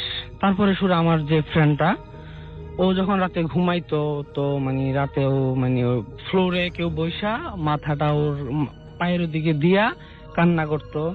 তারপরে ওর মাথায় চুলে হাত বুলাই দিতে, ওই মেয়েটার কণ্ঠে বলতো যে তুমি পাল্লা এটা করতে, তুমি পাল্লা। বুঝতে পেরেছি, থ্যাংক ইউ ভেরি মাচ আপনার ঘটনার জন্য, এবং আপনার ঘটনা আমি বুঝতে পেরেছি, কিন্তু আপনি চোখের সামনে দেখেছেন এই ঘটনা? ওই এয়ারপোর্টে যেটা, সেটা চোখের সামনে, এয়ারপোর্টটা আমাদের কোনো problem okay, thank you very much. আমরা ঘটনা শুনে আসি। 5 ফেব্রুয়ারি 2011 এর ঘটনা চলছে কিন্তু। দিস ইজ দ্য স্টোরি, যেটা আমাদের একদম প্রথম দিককার স্টোরি, যখন আমরা জাস্ট ইনভেস্টিগেশন শুরু করেছি। আচ্ছা। তো তখনও আমরা মানে এখন তো অনেক কিছু ভেবে চিন্তে যাই, তখন অত কিছু ভাবনা চিন্তা করতাম না আর কি। আচ্ছা। তখন আমরা একটা ঘটনা শুনেছি, মানে সুমন ভাই আমাদেরকে বলেছিলেন যে একটা স্কুল আছে একটা জায়গায়, যেখানে অ্যাপারেন্টলি 71-এ ওই যখন ছুটির ঘন্টা হলো, তখন বাচ্চারা যখন বেরোচ্ছে, প্রাইমারি স্কুল টাইপের, তখন কয়েকটা বাচ্চাকে ওই হঠাৎ করে পাকিস্তানি আর্মি এসে ওরা ধরে রাখে। আচ্ছা। ধরে ওখানে বন্দি করে রাখে, বেসিক্যালি বন্দি করে রাখে, বিকজ ওদের ফ্যামিলি যারা ছিল গ্রামে, ওরা বিশ্বাস করতো যে ওদের ফ্যামিলির সাথে মুক্তিযুদ্ধের টাই আছে, সো ওদেরকে প্রেশারে ফেলানোর জন্য ওই বাচ্চাগুলোকে আটকে রাখে। তো লাস্টে ওই মুক্তিযুদ্ধ হয়ে গিয়ে রেস্কিউ দ্য কিডস, কিন্তু একটা ছেলে মারা যায়। আচ্ছা। একটা ছোট ছেলে মারা যায়। তো প্রাইমারি স্কুল কত বড়ই হবে, পিচ্ছি বাচ্চা একটা। So it's very tragic story. তো এখন যেটা হয়েছে যে ওখানে নাকি এরপর থেকে রাতের বেলা ওই যে রুমে ছেলেটা মারা গেছিল, ওই রুমে নাকি ছুটির মানে ঘন্টা শোনা যায়, ঘন্টা শোনা যায়। এটা গ্রামবাসীরা আশেপাশে যা থাকে ওরা সবাই শুনে। আর ওই রাতে ওই রুমের মধ্যে নাকি যদি কেউ যায়, মানে ওখানে যে দারুণ টাইপের থাকে হোয়াটএভার, ওখানে নাকি ওই ব্ল্যাকবোর্ডে চকের আওয়াজ আসে। বইটি যদি কেউ রেখে যায়, বইগুলো সকালে থেকে পাড়াতে উল্টানো, ছিঁড়াটিরা, মানে একটু হালকা কিওটিক সিচুয়েশন থাকে আর কি। তো সুমন ভাইয়ের কাছে জিনিসটা খুব ইন্টারেস্টিং লাগলো। সুমন ভাই আমাদেরকে বললো চলো এটা আমরা ইনভেস্টিগেট করি। সো উই ওয়েন্ট, গেলাম আমাদের সব ইকুইপমেন্ট নিয়ে।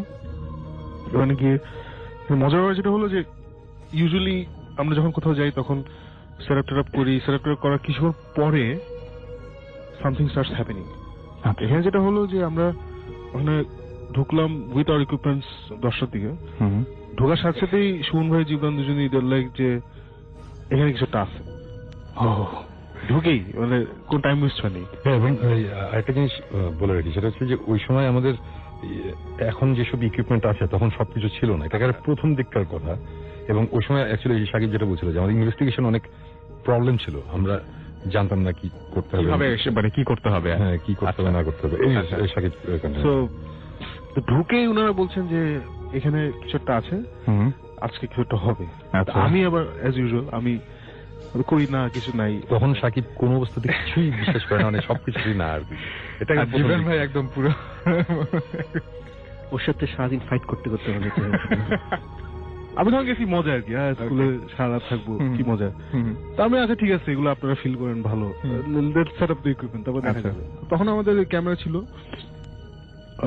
একটা সাউন্ড রেকর্ডার ছিল। তো ক্যামেরা একটাই ছিল তখন, একটা ইনফ্রারেড ক্যামেরা ছিল, একটাই সাউন্ড রেকর্ডার ছিল। তো ওই দুইটাই সেট আপ করছে, আর কিছু ছিল না আমাদের। সেট আপ করে তো এখন তো আমরা অনেক কিছু করি। এখন আমরা যে এন্ট্রি এক্সিট কোথায়, কল কোথায় ছাড়া আছে, বাথরুম কয়টা, এই রুমের ভিতরে আর কি আছে, বাতাস কোন দিকে, অনেক কিছু, তখন এসব কিছু আমরা দেখতাম না। আচ্ছা। তখন সবকিছু ঠিকঠাক করে আমরা বসে আসছি। তো বসে আছি, আর সুমন ভাই জীবন কনভিন্স যে এখনই কিছু একটা হবে। সময় খুব তাড়াহুড়ো করে সেট আপ করছি, সেট আপ করে বসে আছি। তা আমরা 10টা দিয়ে গিয়েছি, সেট আপ করতে করতে এসছে 10:20, 10:30। ওকে, সেট আপ শেষ হয়েছে, সাথে সাথে উই হার্ড দ্য বেল। আল্লাহ, শেষ হয়েছে, ঠাং ঠাং ঠাং করে স্পিড আপ করা শুরু করলো। আচ্ছা। প্রথমে ইট ওয়াজ লাইক ঠাং ঠাং, এন্ড দেন আস্তে আস্তে ঠাং ঠাং ঠাং, লয়টা বেড়ে যাচ্ছে, একদম বিটটা বাড়ছে। আচ্ছা। আর মজার ব্যাপার যেটা হয়েছে যে আমরা তো একদম স্কুলের মধ্যে, কিন্তু আমাদের মনে হচ্ছিল যে অনেক দূর থেকে ঘন্টা পাচ্ছে। আবার গ্রামের লোকজন আমার বলে যে স্কুল থেকেই ঘন্টা বাজে। আচ্ছা, এক্স্যাক্টলি কোথেকে, মানে আমাদের, মানে আমরা যেটা করলাম, রুমের ভিতরে বসেছিলাম, সো আমাদের মনে হয় না যে রুমের ভিতর থেকে আসছে, সো উইথআউট বাইরে থেকে আসছে। সো আমরা ইমিডিয়েটলি বের হয়ে গেছি। আর ক্যামেরা তো একটাই ছিল, সো ক্যামেরাটা আমরা রুমের মধ্যে রেখে গেছি, আমরা নিজেরা বের হয়ে গেছি টর্চ মর্চ দিয়ে। বের হয়ে আমরা পুরো, স্কুলটা ছোট, জাস্ট প্রাইমারি ক্লাস 1 থেকে 5 এরকম যেটা ছিল আর কি। আমরা দৌড়ায় দৌড়ায় পুরো সার্কিট টার্কিট দিলাম। ওই বাইরে একটা কারণ ছিল, ওরে ঘুম থেকে তুললাম। তো খুব নর্মাল আর কি। ওটা কি হচ্ছে বলছে না, ঘন্টা আমার শুনছে, বলে হ্যাঁ তো সবসময় হয়, কোনো ব্যাপার না। আচ্ছা, তো কোথায় বাঁচতেছে? বলে না, তো এখান থেকেই বাঁচতেছে। আমি বললাম না, এখান থেকে তো বাঁচতেছে না, আমরা ঘন্টাটাও খুঁজে বাই করছি। আচ্ছা, ঘন্টা যেখানে আছে ওখানেই আছে। আর বাই দ্য ঘন্টার, স্কুলের ঘন্টাগুলো যেগুলো হয় গ্রামে, যে ঘন্টা থাকে একটা, মানে ওটার মধ্যে একটা থালার মতন থাকে, ওটার মধ্যে একটা হাতুড়ি টাইপের কিছু দিয়ে পিটায়, রাইট? ওখানে কিন্তু কোনো হাতুড়ি টাইপের কিছু নাই, জাস্ট শুধু ঘন্টাটা চলছে, ওটাতে পিটাতে হবে কিছু একটা দিয়ে, রাইট? সো ওইটা অ্যাকচুয়ালি ক্লাসটা শেষ হওয়ার পর ওটা নিয়ে যায়, ওটা নাকি অনেক সময় চুরি হয়ে যায়, ওইটা অনেকে বলে কি, আচ্ছা, কিন্তু ওইটা কিন্তু ওখানে ছিল না, জাস্ট ঘন্টাটাই ছিল। আচ্ছা, জাস্ট ইনপুট। ওটা সব ঘন্টা আমরা খুঁজে বের করছি। ঘন্টা দেখি, ঘন্টার জায়গায় আছে, ওটা কোনো এটা মানে ঝুলানোও নাই, ওটা ইনফ্যাক্ট একটা জায়গায় রাখা ছিল। আচ্ছা, তো ওটা ওখানে আছে, ওটা কোনো কেউ বাজাচ্ছিল না। তো ততক্ষণে আওয়াজটা চলে গেছে। সো এটা আমাদের খুব ইন্টারেস্টিং লাগছে, বা আমরা রেকর্ডও করছি জিনিসটা, রেকর্ডিং চেক করছি যে ঘন্টা আসছে নাকি। হ্যাঁ, ঘন্টা আসছে, ভালো। তো ভালো কথা, তখন আমরা উই ওয়েন্ট ব্যাক। যার পরে আবার ওয়েট করতেছি, ওই ক্যামেরা আবার ট্রাইপড দিয়ে দাঁড়ায় আছি আমরা। তো হঠাৎ করে, মানে ওই যে হরর মুভিতে দেখা না, যে বোর্ডের উপর দিয়ে নখ টান দিলে একটা আওয়াজ হয়, কেমন যে একটা খ্যাচ, এইরকম একটা আওয়াজ। বাট হরর মুভিতে তো লাউড হয় জিনিসটা, খুব ইরিটেটিং লাগে। খুব ইরিটেটিং। এখানে এটা খুব সফট। আচ্ছা, মানে অ্যাজ ইফ খুব উইক একটা কিছু হাত একটা করছে, খুব সফট। এই আওয়াজগুলো আমরা খ্যাচ খ্যাচ খ্যাচ এগুলো শুনতেছি। এবং ওই রুমের মধ্যে বেশ বড় একটা ব্ল্যাকবোর্ড ছিল, বিশাল, অনেক পুরনো, হ্যাঁ, ওই যে কালো অনেক সাদা হয়ে গেছে ইউজ করতে করতে। আর নিচে চক ফোকো আছে। আমরা খুব টর্চ মর্চ ক্যামেরা ট্যামেরা নিয়ে বোর্ডের দিকে, কিন্তু বোর্ডে কিছু নাই। আচ্ছা, খ্যাচ খ্যাচ কিছু আওয়াজ টাওয়াজ হলো, এই হলো। আমরা আবার তখন রেজে করছিলাম যে ওই কিছু বইপত্র নিয়ে গেছিলাম। আমরা যেই জায়গায়, আমরা যেটা করি যে বিভিন্ন সময় আমরা রেসপন্স বের করার জন্য কিছু আইটেমস নিয়ে যাই। আচ্ছা, ওখানে আমরা কিছু প্রাইমারি বইটা নিয়ে গেছিলাম। But at the same time ওই ঘটনা ঘটেছিল 71, আমরা গেছি 2 বছর আগে, মানে অনেকদিন পর আমরা এখনকার প্রাইমারি বইটা নিয়ে গেছি। ওই আমার বইগুলো এখানে রাখছি। এবং হঠাৎ করে দেখি যে একটা বইয়ের ঠাস করে মলারটা খুলে গেল, একাই খুলে গেল। খুলে গিয়ে আমরা তো ক্যামেরাটা মানে, ও মাই গড, কি হচ্ছে এগুলো এসে। আমিও তখন বেশ কনভিন্স কিছুটা হচ্ছে। এমনি খুলে আর মানে একটা পার্টিকুলার পাতা এসে থামলো। তারপর কিছু হয় না। আমাদের ক্যামেরা রেডি, কিছুটা হবে, হয়তো বইটি ছিড়বে, এই নাথিংস হ্যাপেনিং। তারপর আবার খসখস আওয়াজ বোর্ডে, আবার camera move towards the board, there is nothing on the board. এইভাবে চললো, মানে বই থেকে একটা আওয়াজ আসে, বই দিকে আমরা টার্ন করি, কিন্তু বই দেখি ওই পাতা দিয়ে আছে, পেজের একটা আওয়াজ আছে না, ওই আওয়াজটা আমরা বই দিকে টার্ন করি, তারপর বই ওইভাবেই থাকে। তারপর আমরা দুজন দুই দিকে তাকায় থাকলাম আর কি, মানে জিব্রান বললাম যে ক্যামেরা ধর বোর্ডের দিকে, আমরা বইয়ের দিকে তাকায় আছি। আচ্ছা, এটা করার পরে আর কোনো কিছুই হয় না, আচ্ছা, আওয়াজও নাই, বইও নাই, এন্ড এইভাবে চললো for slightly more than 2 minutes. 2 minutes এইভাবে চললো, কিছু হচ্ছে না, আমরা ফাইন, তাহলে বোধহয় যা হওয়ার হয়ে গেছে। তখন আমরা আবার ওই ক্যামেরা ট্রাইপডে রাখলাম, পুরো ফুল রুম কভার করার জন্য বসে আছি। তো হঠাৎ করে একটা হালকা আওয়াজ আসলো, যে আওয়াজটা ওই যে বিড়াল রাতে কান্দে না, কিছুটা ওটার মতো আর কি। রাতের বেলায় শুনলে বেশ ভয়ঙ্কর ভয় লাগে আর কি। তো ওটা আমরা রেকর্ড করলাম। তো ওটা এখন ওটা কি বিড়াল কাচ্ছে নাকি বাচ্চা কাচ্ছে আমরা জানি না, ওটা রেকর্ড করলাম। আমরা কথা বললাম যে এখানে কি কিছু আছে নাকি, ইফ দেয়ার সাম স্পিরিট হয় তাহলে আমার সাথে কমিউনিকেট করো, আমরা এখানে কমিউনিকেট করার জন্য আসছি। তো ওই আওয়াজটা আরো কয়েকবার হলো, তারপর থেমে গেল। থেমে যাওয়ার পর আমরা আবার ইনভেস্টিগেট করতে বের হচ্ছে আশেপাশে কোনো বিড়াল আছে নাকি। তো আমরা ঘোরাঘুরি করে আমরা কোনো বিড়াল টিড়াল পাইনি। এগুলো করতে করতে তখন বাজে হয়তো রাত 12:30 1টা, খুব ফাস্ট হয়েছে সবকিছু। আচ্ছা, ফার্স্ট হয়ে গেল, তারপর আবার ওই ঘন্টার আওয়াজটা আসলো। আচ্ছা, ঠ্যাং ঠ্যাং ঠ্যাং ঠ্যাং ঘন্টাটা আসলো, এসে আবার মিলিয়ে গেল। আচ্ছা, এরপরে আমরা আরো 1 ঘন্টা ছিলাম ওখানে, এবং 2টা পড়বে। আর এটা হ্যাঁ এরকম একটা কিছু, তারপর আর কিছু হয়নি, নাথিং হ্যাপেন। আর ওই যে ওই আওয়াজের ব্যাপারটা যখন আসছি, আরেকটা উইয়ার্ড একটা নয়েজ হচ্ছিল, মানে কিছু ভাঙার আওয়াজ, কাঠের মানে মট টাইপের টাকপুক এই টাইপের কিছু আওয়াজ ছিল, যেটা আমরা কোন অবস্থায় এই আওয়াজটা নিয়ে মানে অন্যান্য বিড়াল কান্নার আওয়াজের চেয়ে এই আওয়াজটা বেশি ডিস্টার্বিং ছিল। মানে শুনে মনে হয় কি যে কেউ কোন একটা খুব কাঠের অনেকগুলো টুকরো উপর দিয়ে কেউ যদি হাঁটে, মানে কেমন যিনি উইয়ার্ড একটা মট একটা আওয়াজ। এই আওয়াজটা আমাদের অনেক ভুগিয়েছে, এটার জন্য আমরা ইনফ্যাক্ট অনেক জায়গায় মানে এখান থেকে এখানে গেছিলাম, আমরা হেঁটে we were following it for some time. হ্যাঁ, মানে এটা নিয়ে এটা অনেক কাহিনী। বাট আওয়াজটা নর্মালি যদি আমরা শুনি মনে হবে যে এটা খুব নর্মাল একটা আওয়াজ, কিন্তু পার্টিকুলার ওই সময় ওই এনভায়রনমেন্টে কেন জানি আওয়াজটা ভালো লাগছিল না। এবং এই আওয়াজটা নিয়ে আমিও অতটা ইয়ে করিনি, সাকিব অতটা বার্তা দিতে নেই, বাট জিব্রান এটা নিয়ে অনেক লাফেছে যে এই আওয়াজটা কিসের, এই আওয়াজটা কিসের। আমরা প্রথমে এটা হচ্ছে কি প্রথম দিককার ইনভেস্টিগেশন, তো তখন আমরা অত এক্সপিরিয়েন্স ছিলাম না।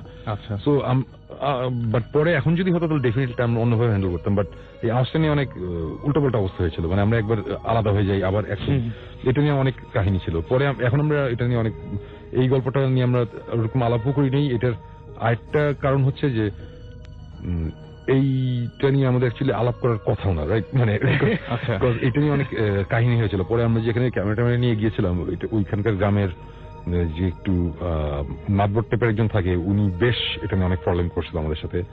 এটার পর অনেক দূর গিয়েছিল আর কি ঘটনাটা, খুব বাজে একটা জায়গায়, যে কারণে আমরা এটা নিয়ে কোন রকম কখনো কথা বলিনি। আর আমাদের ইনভেস্টিগেশনও ইনকনক্লুসিভ ছিল আর কি actually. Okay, so we came back with a lot of evidence. We came back with some মারাত্মক ঘটনা। আরেকটা ইন্টারেস্টিং জিনিস ছিল যেটা আসার পরে বের হয়েছে। What we did was আমরা তো ওই ব্ল্যাকবোর্ডের ভিডিও করেছিলাম, তো তখন আমরা অনেক নিউ ছিলাম। এখন হলে যেটা করতাম, we were taking pictures, একদম স্টিল পিকচার্স দিতাম। তখন স্টিল পিকচার নেই। আমরা ভিডিও করে নিয়ে আসছি। আসার পরে সুমন ভাইয়ের মাথায় ঢুকছে যে স্ক্র্যাচিং আওয়াজ হয়েছে, আমাদের মনে হচ্ছে ব্ল্যাকবোর্ড থেকে আসছে, আমরা ব্ল্যাকবোর্ড থেকে আসছে। মানে এখানে নিশ্চয়ই কিছুটা হয়েছে, যেটা আমরা ওখানে অন্ধকারে টর্চ দিয়ে দেখি নাই। সুমন ভাই তারপরে ওইটাকে অনেক কন্ট্রাস্ট ইয়ে করছে আর কি, খেলছে আর কি ওই ফুটেজটা নিয়ে, মানে সিএমওয়াই কে ওইটার ইয়েতে আইনা অনেক কিছু করছে। করার পরে একদিন আমাদের ফোন দিয়েছে যে তোমরা আসো, একটা কিছু বোধহয় পাওয়া গেছে। আমরা গেছি, যাওয়ার পরে উনি একটা মানে অনেক ট্রিটের একটা ছবি বের করছে, মানে কালার টালার কন্ট্রাস্ট করে। সো দেয়ারস দ্য বোর্ডের নিচের দিকে টুয়ার্ডস দ্য লেফট সাইড, নিচের দিকে টুয়ার্ডস দ্য লেফট সাইড কি জানি একটা মানে আঁকা টাইপের আর কি। আচ্ছা, মানে ও খুব ফেইন্ট ভাবে দেখা যাচ্ছে। তা বললাম যে এটি তো সময় বলে যে জিনিসটা মানে দেখে কিছু কি মনে হচ্ছে। প্রথমে মনে হচ্ছে জাস্ট একটা মানে কি একটা মানে স্কুইগল টাইপের আর কি, মানে এটা কোনো ইয়ে না। আচ্ছা, মানে কোনো ওয়ার্ড না। তো সময় বলছে একটু ভালো করে দেখা তো এখানে কিছু মানে ক্যান ইউ সি এনিথিং এটার মধ্যে। কিন্তু আমার মানে না, উনি প্রথমে কিছু বলেন, উনি বলছে তুমি ভালো করে এটা দেখো। তো তো ওটা দেখে প্রথমে আমি জীবন বললাম যে না এটা কোথেকে আসলো, সেটাই তো। এটা কোথেকে আসলো? তোমার বলছে না এটা এখানে ছিল, এটা আমরা অন্ধকারে দেখতে পাইনি। আচ্ছা। আর আমরা যেটা করি আমরা দিনের বেলা আর ফেরত দিই না, ওই রাতে যখন চলে আসি আমরা চলে আসি।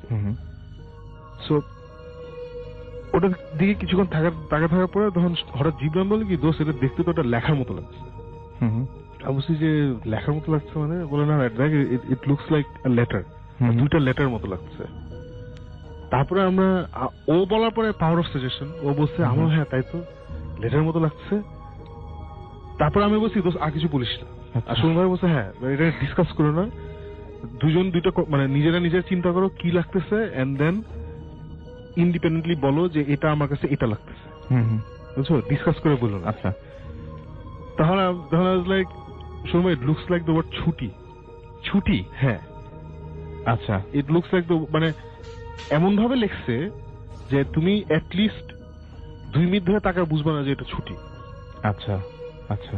বাট অনেকক্ষণ তাকায় থাকলে, চিন্তা করতে থাকলে ইট জাম্পস আউট। অনেকক্ষণ পরে বুঝলাম যে এই প্যাটার্নটা আসলে বাংলা 6 রসকা টয় রিস্কা।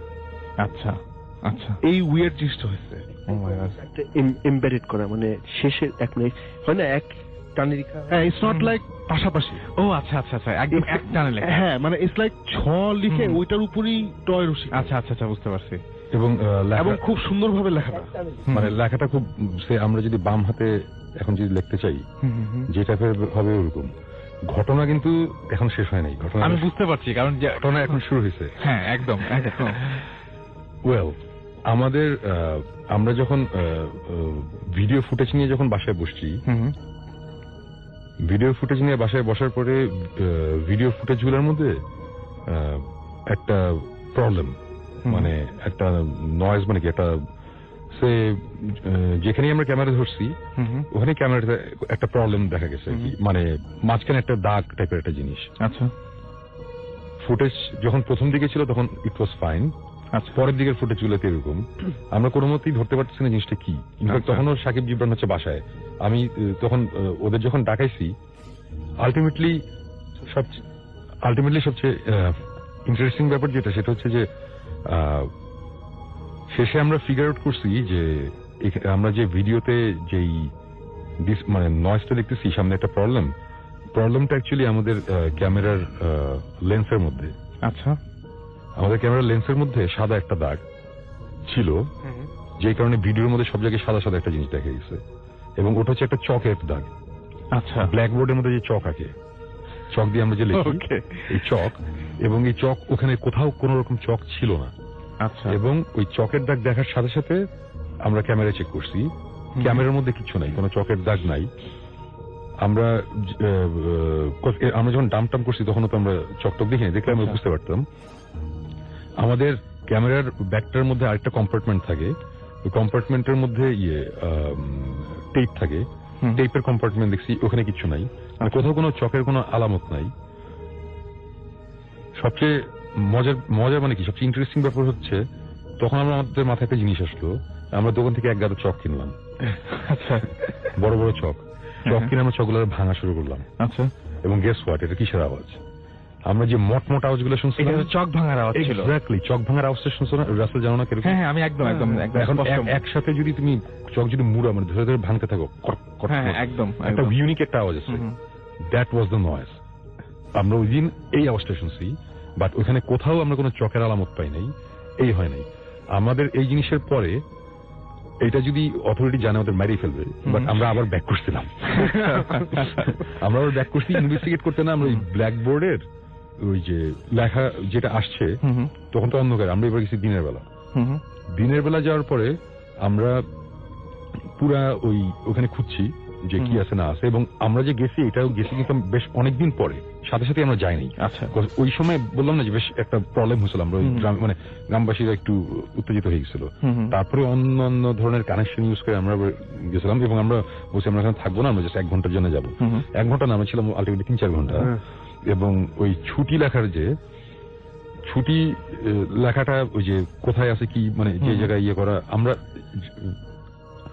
আলটিমেটলি যেটা বোঝা গেছে সেটা হচ্ছে যে কেউ যদি ব্ল্যাকবোর্ডের মধ্যে মানে খুব জোরে খামচি দিয়ে যদি ছুটিটা লিখতো, লেখার পরে তারপরে যদি চক দিয়ে যদি ওই জায়গাটা ঘষে, যেই জায়গাটাতে গর্ত হয়ে গেছে ওখানে কিন্তু ওই চকের পুরো আটকে যায়, একদম একদম ব্যাপারটা ওরকম। হ্যাঁ, এবং ওরকম এবং আরেকটা উইয়ার্ড জিনিস আমরা দেখছি, খামচি দিয়ে লেখা ওই বোর্ডের মধ্যেই। আচ্ছা, আমরা তো স্টিল ছিল, আমরা তো ভিডিওতে ইয়ে করছি, সো ওই জায়গাটা আমাদের পাই নাই। ওই কথাটা খুবই সিম্পল কথা, কিন্তু খুব স্কেরি লাগছে আমাদের কাছে। কিরকম? সেটা হচ্ছে পানি খাবো, সুন্দর করে লেখা পানি খাবো। এবং এইটা কেন ভয় লাগছে আমরা জানি না, ওইটা দেখে না দিনের বেলা আমাদের ওইটা দেখে খুব ভয় লাগছে। হবে, চলুন শুনে আসি ওয়াহিদের চমৎকার সেই ঘটনাটি। ভাই আমার নাম হচ্ছে ওয়াহিদ। ওয়াহিদ, জি, আমি বাংলা মোটরে থাকি। ওকে। তো ওয়াহিদ, আপনাকে আমি একবার শুনেছিলাম যে আপনি গত সপ্তাহেও আসবেন। জি ভাই। বাট গত সপ্তাহে আপনি আসেননি, এর কোনো স্পেসিফিক কোনো কারণ আছে? জি ভাইয়া, সত্য কথা বলতে লাস্ট ফ্রাইডেতে আমি আসিনি। অনেকে জিনিসটা মনে করে যে খুব ফানি কিছু একটা, বা নিজে বানিয়ে বলছে এরকম কিছু একটা। তো অনলি সেটার জন্যই আসা হয়নি আর কি। আমি আসিনি, মনে করতাম যে যদি আমি কিছু বলি তাহলে মানুষ মনে করবে কি যে আমি হয়তো বানিয়ে বলছি, বা এটা নিছক কোনো ঘটনা বা কোনো কাহিনী। বাট আমি বলতে চাই যে এটা কোনো ঘটনা না, কোনো কাহিনী না, একমাত্র যাদের সাথে হয়েছে তারাই এটা ফিল করতে পারবে। আর একটা রিকোয়েস্ট সবার কাছে, সেটা হচ্ছে যে এটা নিয়ে কখনো কোনো সময় ফান করবেন না। ওকে। আচ্ছা, আমি একটা জিনিস জানতে চাই যে আপনার মেইনলি আপনার মানে কোন ধরনের সমস্যা হয়, বা কি কারণে আজকে আপনি কোন ধরনের ঘটনা আমাদের সাথে শেয়ার করতে চান? কোন ধরনের কোনো সমস্যা আপনার জীবনে কি আছে? হ্যাঁ, আমার সাথে প্রায় এরকম কিছু একটা অলওয়েজ হতে থাকে। আমার বাসার সাথে আর কি আগে একটা পুরনো কবর ছিল একটা, তো ওইটার উপরে এখন আমার ছোট চাচা ওখানে বিল্ডিং বানিয়েছে। আচ্ছা। তো এটা হওয়ার পর থেকেই টুকটাক কিছু একটা হতো আর কি, সবসময় ফিল করতে পারতাম। তো একদিন হঠাৎ রাতের বেলা ডিনার করার পরে ছাদে উঠি 12:30 একটার দিকে। ছাদে ওঠার পরে ছাদের যে রেলিং ওইখানে দাঁড়িয়ে দাঁড়িয়ে কথা বলতে থাকি ফোনে। তো হঠাৎ আপনি আমাকে বলছিলেন যে আপনাদের বাসায় রিসেন্টলি হুজুরও ডাকা হয়েছিল। সেটা একটু বলবেন, যে মানে আপনার কবরের ব্যাপারটা বললেন, এবং কবরের ঘটনা আমাকে একটু আগে বলেন যে কবরের ঘটনাটা কি ঘটেছিল, বা কবরেরটা আপনি আমাকে যেভাবে বলেছিলেন আর কি সেইভাবে শুনতে যাচ্ছি যে কবরটা নিয়ে আপনাদের কি ঘটনা ঘটেছিল। হ্যাঁ, তো আব্বুদের কাছে শুনেছি যে এখানে একটা পুরনো কবর ছিল, তো ওইখানে ছোট চাচা পরে বিল্ডিং বানায়। আর এটা যে কবরটা ছিল, এর আগে যাদের এখানে থাকতো তারা বলতো যে এটা কখনো ভেঙো না, বা এটা এখানেই থাকুক সবসময়। তো চাচা এটা মানেননি, ওইটা ভেঙে ওইখানে বিল্ডিং বানিয়েছে। তো সাইডে ওই কবরের জায়গাটা খালি থাকতো আচ্ছা অলওয়েজ, বাট ওইখানে ময়লা জিনিসপত্র ফেলতো। তো একদিন হঠাৎ করে এরকম আমার সাথে ফিল করলাম যে আমার সাথে খারাপ কিছু হয় অলওয়েজ। তো বাসায় বলি, বাসায় বলার পরে যে আব্বুরা বলেছে না এটা কিছু না, এটা হয়তো বা মনের ভয় বা সামথিং ভুল হতে পারে মনে হচ্ছে। হ্যাঁ, তো এই রোজার সময় হুজুর আসেন আমাদের বাসায়, কোরআন শরীফ খতম হয়। তো হুজুরকে বলি আমি যে আমাদের সাথে এরকম হয়। তো আব্বু বললো যে হুজুর এই জিনিসটা তো খুব ভয়, বা ওরা ভয় পায়, এটা কি করা যায়? তো হুজুর বললেন যে এটা তেমন কিছু না, মানুষের মধ্যে যেমন ভালো মন্দ থাকে, জিনদের মধ্যে এরকম ভালো মন্দ থাকে। তো এটা ভালো হবে যে ওদের কিছু না করা, মানে আপনারা যে বেঁধে দেওয়া সেটাই, যে বিল্ডিং বাসা বাদ দেয় বা সেরকম কিছু একটা। তো হুজুর বলছে যে এরকম কিছু করার দরকার নেই, সে আপনাদের খারাপ চায় না। আচ্ছা, ওকে। তো আপনি কিভাবে তাদের উপস্থিতি প্রথম টের পেয়েছিলেন? মানে আপনাদের বাসায় যে তারা আসা যাওয়া করছে বা এই ধরনের কোনো কিছু করছে, এটা কিভাবে টের পেয়েছিলেন? এটা আমি ফার্স্ট টের পাই এই রোজা ঈদের পরপর। একদিন রাতে ছাদের বেলা ডিনার করে ছাদে উঠি 12:30-1:30 দিকে। উঠে আমার ছাদের রেলিং এর পাশে দাঁড়িয়ে থাকি। তো আমার বাসা আর আমার সাথের বাসাটা একদম ক্লোজ, ছাদটা একদম ক্লোজ, এক ছাদ থেকে আরেক ছাদে যাওয়া যায়, এরকম ডিস্টেন্সটা হচ্ছে এরকম। তো ওই বাসায় আমার ছোটবেলার ফ্রেন্ড থাকে সাগর, একসাথেই ছোট থেকে বড় হয়েছি। তো হঠাৎ করে দেখি ওদের ছাদটা একদম অন্ধকার থাকে। আচ্ছা, হঠাৎ করে আমি মানে বুঝতে পারি যে ওই ছাদে দুজন হাঁটতেছে, কেউ আমাদের সাইজের। তো জিনিসটা দেখে খুব অবাক হই যে এত রাতে ছাদে আমাদের মতো দুজন, এই বিল্ডিং এ আমি আর ও ছাড়া আমাদের এই বয়সে কেউ নেই। আচ্ছা, তো মনে মনে ক্যালকুলেট করতে থাকি যে কে হতে পারে এটা। তো একটু ভয় লাগে তখন থেকেই যে এই দুইটা কে। তারপরে আস্তে আস্তে যখন সামনের দিকে দেখার চেষ্টা করি, তো দেখি যে হাঁটতে হাঁটতে দুজন ওই ওদের ছাদের কর্নারে চলে গেল। তো আমি আরেকটু ক্লোজ যাই আমার ছাদের, তো দেখার চেষ্টা করি যে এরা কে।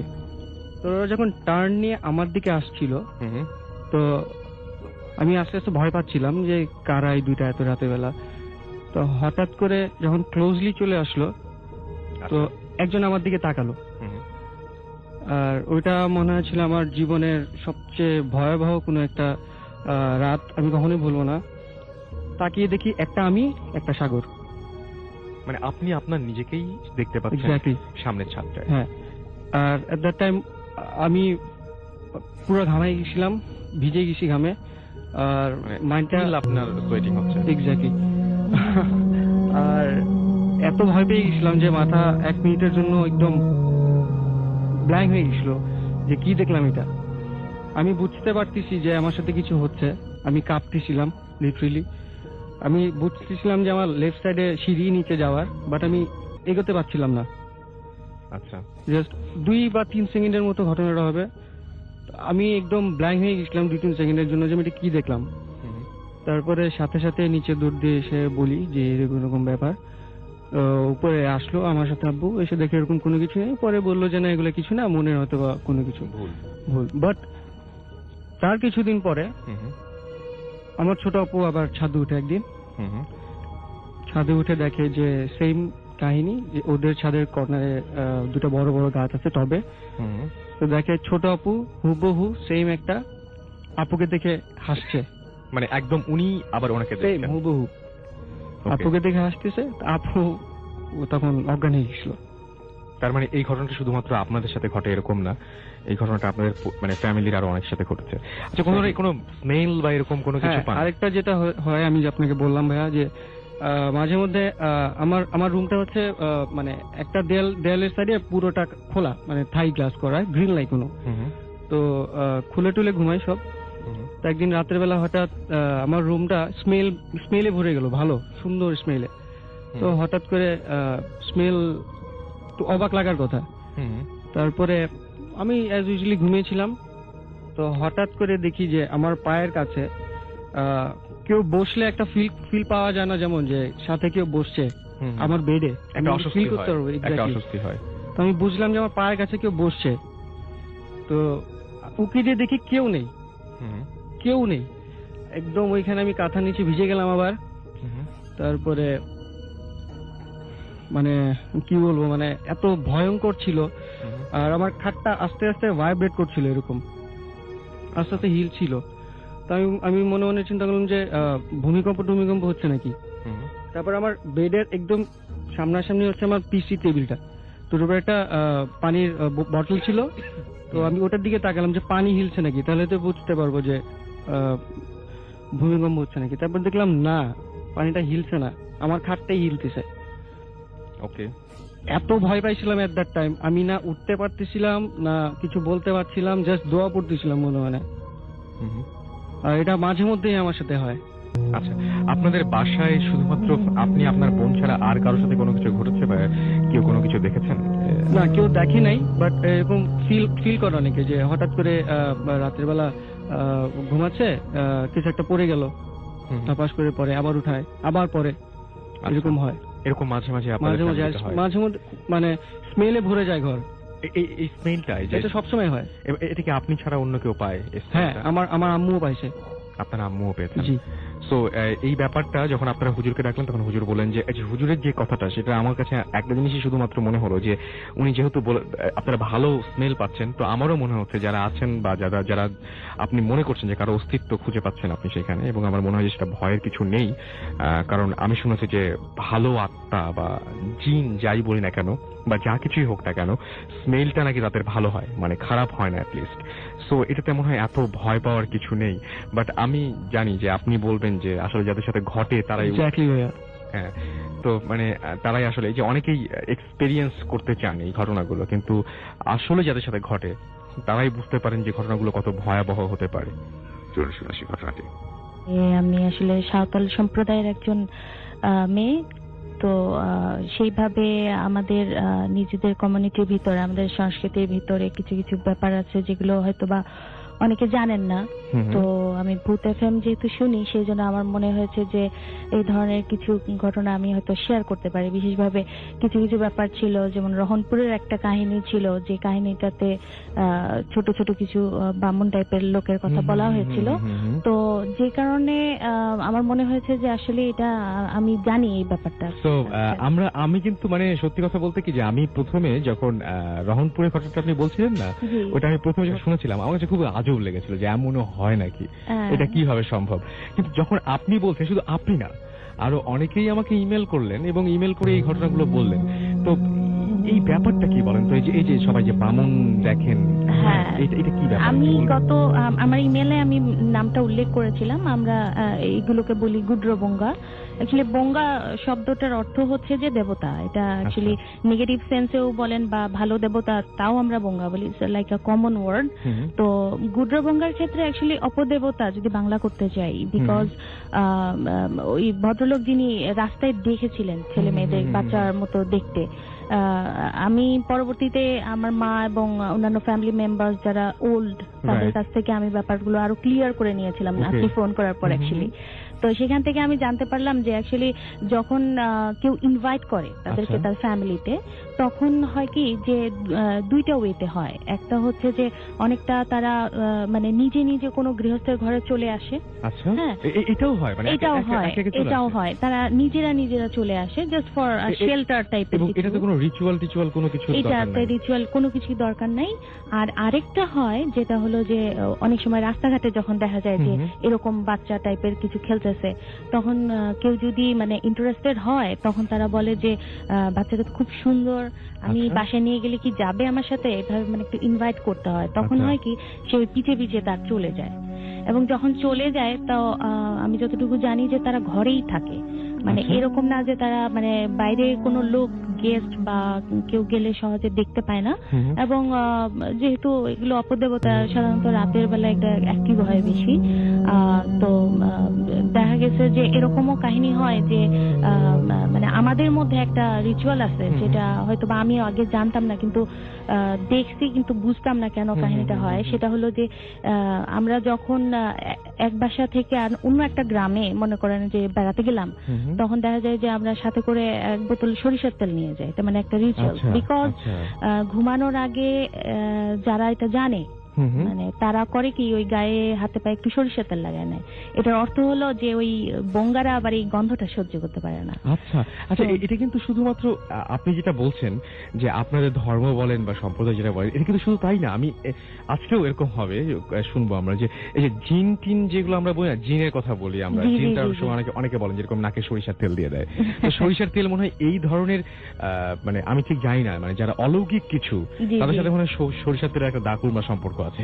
হ্যাঁ, সরিষার ভূত এটা কথা আছে, সরিষার সাথে একটা রিলেশন হয়তো আছে। তো ওই সরিষার তেলটা মাখা হয়। তো মানে এটা আমার নানির একটা কাহিনী, যেটা খুবই এটার মতো মানে একটা নতুন এই টাইপের। তো এখানে উনি মানে বিয়ের দাওয়াত দিতে গেছিলেন। আমাদের মধ্যে আবার বিয়ের দাওয়াত কার্ডে দেওয়া যায় না, নোবডি উইল কাম, তো নিজেকেই যেতে হয়।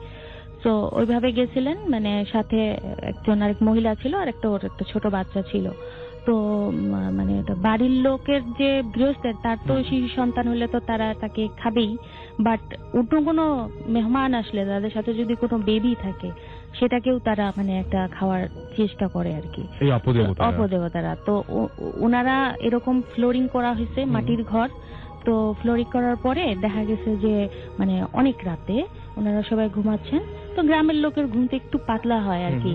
তো ওরা শুনেন যে মানে ওই যে বাড়ির মালকিন, তার কাছে ওনার একই ফ্লোরে আর কি, তো ওখানে এসে এক মানে বাচ্চার ভয়েস আর কি বলতেছে যে মানে আমাদের ভাষায় বলতেছে আর কি যে খিরেং জগা, খিরা মানে খিরা।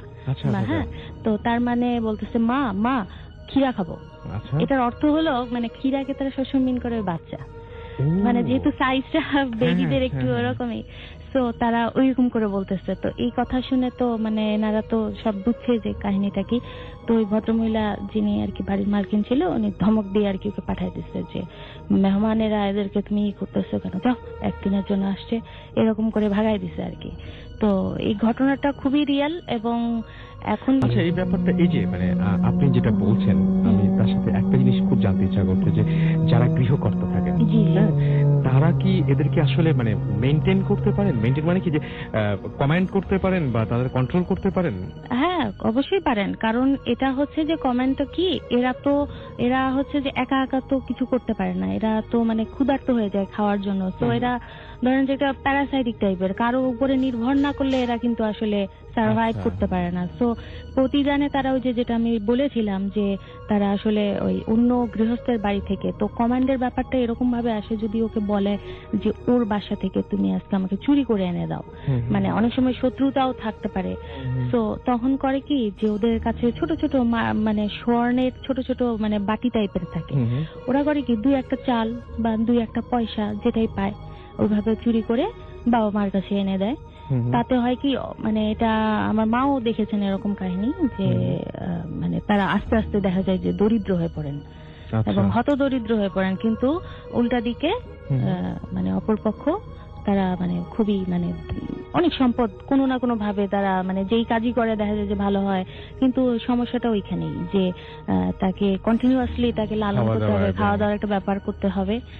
ভয়ঙ্কর, খুবই ভয়ঙ্কর। এবং এটা সাধারণত দেখা যায় যে এটা এই কারণেই দেখা যায় যে অনেক জায়গায় মানুষ জানে শুনে যায় না, কারণ জানে যে তাদের বাসায় এরকম একটা ব্যাপার আছে। হ্যাঁ, তো এই খারাপ ব্যবহার করে না তাদের সাথে, মানে একটা ব্যাপার আছে আর কি। মানে আমরা যেমন আমরা নিজেরাই আমার দাদার বাড়িতে যাই না, আমার মা খুব ভয় পান এই সমস্ত ব্যাপার। আচ্ছা, এরকম কখনো হয় যে তারা হয়তো খেপে গিয়ে বা তারা হয়তো মানে নিজেরা কোনো সময় গৃহকর্তাদের বিপক্ষে গেছে বা গৃহকর্তার ক্ষতি করেছে, এরকম সম্ভাবনা বা এরকম ভয়ের ব্যাপার থাকে নাকি? এরকম ভয়ের ব্যাপার থাকে, এটা থাকে যে যদি আপনি ঠিক মতো তাদেরকে ধরেন মেনটেন করতেছেন না। যেমন আমার নিজের দাদার ক্ষেত্রে যেটা হয়েছে যে উনি মানে যখন পরপর অনেকগুলো ছেলে মেয়ে মারা গেল, ঠিক আছে, অনেক ছেলে মেয়ে মারা যাওয়ার পরে আমার বাবা যেটা বললেন যে একবার আমার দাদা এরকম মানা করে উনি মানে হাটে চলে গেছিলেন বা কোনো একটা কাজে, তো তারপরে উনি মানে দেখলেন যে উনি অনুমতি ছাড়াই তার একটা সন্তানকে ওইভাবে ইয়ে করা হয়েছে। তো এটা নিয়ে আর কি বাবা বলছিলেন যে অ্যাকচুয়ালি ক্ষতি বলতে অন্য কোনো ক্ষতি ওরা করে না, কিন্তু দেখা যায় যে আপনার পরিবারের সদস্যদের উপর ক্ষতিটা করে, এটা করে, অবশ্যই করে। ওকে, সো পরিবারের এরকম ক্ষতি হয়, তার মানে এই ঘটনাটা সত্যি। আচ্ছা, একটা জিনিস সেটা হচ্ছে যে এই যে মানে আমরা যে ভূত প্রেত বা মানে অলৌকিক শক্তি যাই বলি না কেন, আমরা এক একজন এক এক কথা বলি।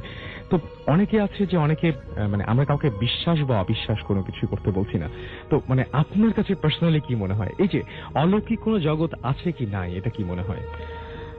অলৌকিক জগৎ আছে, এটা আমি 100% বিশ্বাস করি। প্লাস আরেকটা বিশ্বাস করি, সেটা হচ্ছে যে ব্ল্যাক ম্যাজিক, যেটা আমাদের কমিউনিটির ভিতরে আছে। আমি হয়তো আপনাকে ফোনে বলেছিলাম যে ডাইনি বিদ্যা, যেটা এখন ব্ল্যাক ম্যাজিক আপনার সারা বিশ্বে এটা সবাই জানে যে এটা আছে। যেমন আমরা দোয়া পড়ি, এটা কি, এটা করে এটা পাওয়ার পাই, এটা কিভাবে পাই? তো definitely Lucifer is there, devil is there, তাহলে তারও তো নিশ্চয়ই একটা ব্যাপার আছে। তো এই দিক থেকে আমি জানি যে এটা আছে। এবং মানে আমরা সাঁওতালরা বিশেষভাবে আমরা এটা আমাদের সংস্কৃতির ভিতরেই আছে। তো আমরা এটা অস্বীকার করতে পারি না, এবং এটা আমাদের আমরা মানে এক্সপেরিয়েন্স করি ডে টু ডে লাইফে অনেক সময়। তো আমরা যে ধর্মাবলম্বী হই না কেন, যেহেতু এটা আমাদের একটা কালচারের ভিতরে আছে, আমরা এটা বিশ্বাস করি। আচ্ছা আপু, আপনার কি আর কোনো ঘটনা আপনার শেয়ার করার মতো আছে কিনা আপনাদের ওইখানে জানা বা শোনা, এরকম কিছু? রহনপুরেই হোক সেটা বা দিনাজপুরে হোক, বা আপনি ইন্ডিয়ায় ছিলেন অনেকদিন সেখানে হোক, এরকম কোনো ঘটনা কি আছে নাকি? আর ঘটনা বলতে আমি ওই আমাদের কমিউনিটিরই আরেকটা কালচারের কথা বলছিলাম, যেটা ছিল ডাইনি বিদ্যা। সেটা তো এই জিনিসটা আসলে বোঝা যায় না কারো বাইরে থেকে যে ইনি আসলে এই বিশেষভাবে এই ডাইনি বিদ্যাটা মহিলারা চর্চা করেন। আচ্ছা। এবং এটা তাদের একটা কমিউনিটি থাকে। আচ্ছা। তো কমিউনিটির ভিতরে তারা যে কাজটা করেন সেটা হলো যে তারা রাত্রে বেলা তাদের কিছু মিটিং হয় আর কি, তারা মিট করেন রাত্রে। এই সময় আমরা এক ধরনের বিশেষ ধরনের ঝাড়ু ইউজ করি যেটা ফোল্ড করা হয়, মানে রাউন্ড রাউন্ড রাউন্ড, এবং তারা ওই এটাকে খুলে তারা গায়ের মধ্যে র্যাপ করে নিয়ে তারা এই বৈঠকটা করে আর কি। এটা অনেকেই জানে এবং এটা খুবই কমন একটা ব্যাপার। এটা যে কোনো রেগুলার যে কোনো সাঁওতাল কমিউনিটির যে কোনো লোককে আপনি জিজ্ঞেস করলেই এই বিষয়টা জানতে পারবেন। তো এরা হয় যে মানে এরা মানুষের বেসিক্যালি ভালো করে না কখনোই, সবসময় ক্ষতিই করে। ধরেন আপনার উপর কোনো আক্রোশ আছে বা আপনি হয়তো কারোকে কোনো ক্ষতি করতে চান, সেক্ষেত্রে তারা তাদের এই ব্ল্যাক ম্যাজিকের যে এটা করে ফেলে। সেক্ষেত্রে হয় কি যে লোকটা অসুস্থ হয়ে যায়, তারপর মারা যায়। তো এটাকে বলা হয় যে মানে আমরা যেটা বলি সেটা হচ্ছে যে খাওয়া আর কি। মানে ইন্টারনাল কিছু অর্গান তারা আর কি পছন্দ করে খাইতে, যেমন লিভার টিভার এগুলো আর কি অ্যাটাক করে বেশিরভাগ। তো আমি আপনাকে হয়তো একবার ফোনে বলছিলাম, কিন্তু এটা আমার খুব ফ্যামিলির খুবই একটা মানে ঘটনা, ভিতরের ঘটনা। তারপরেও এটা আমি শেয়ার করবো বিকজ যেটা মানে আমরা এক্সপিরিয়েন্স করছি নিজেরা। সেটা হলো যে আমার বাবা কথা বলছিলাম আপনাকে, যে উনি এখন নাই, কিন্তু ওনার মানে এটা শেষ দিকের একটা ঘটনা, যতদিন বেঁচে ছিলেন। তো উনি মানে আমি আগেও বলেছি যে আমরা দাদা বাড়িতে যেতাম না, এবং আমার জেঠু উনিও মারা যান এবং আমার বাবা একা ছিলেন। তো বাবা চিন্তা করলেন জেঠু মারা যাবার পরে যে মানে বিষয় আশয়গুলো ভাবে পড়ে আছে, কেউ তো নাই আর দেখার, তো এগুলোকে একটু বিলি বন্দোবস্ত করে তারপর এগুলা ঠিকঠাক করে রাখা উচিত, এটা মনে করে উনি গেলেন দিনাজপুর থেকে গাইবান্ধা গেলেন।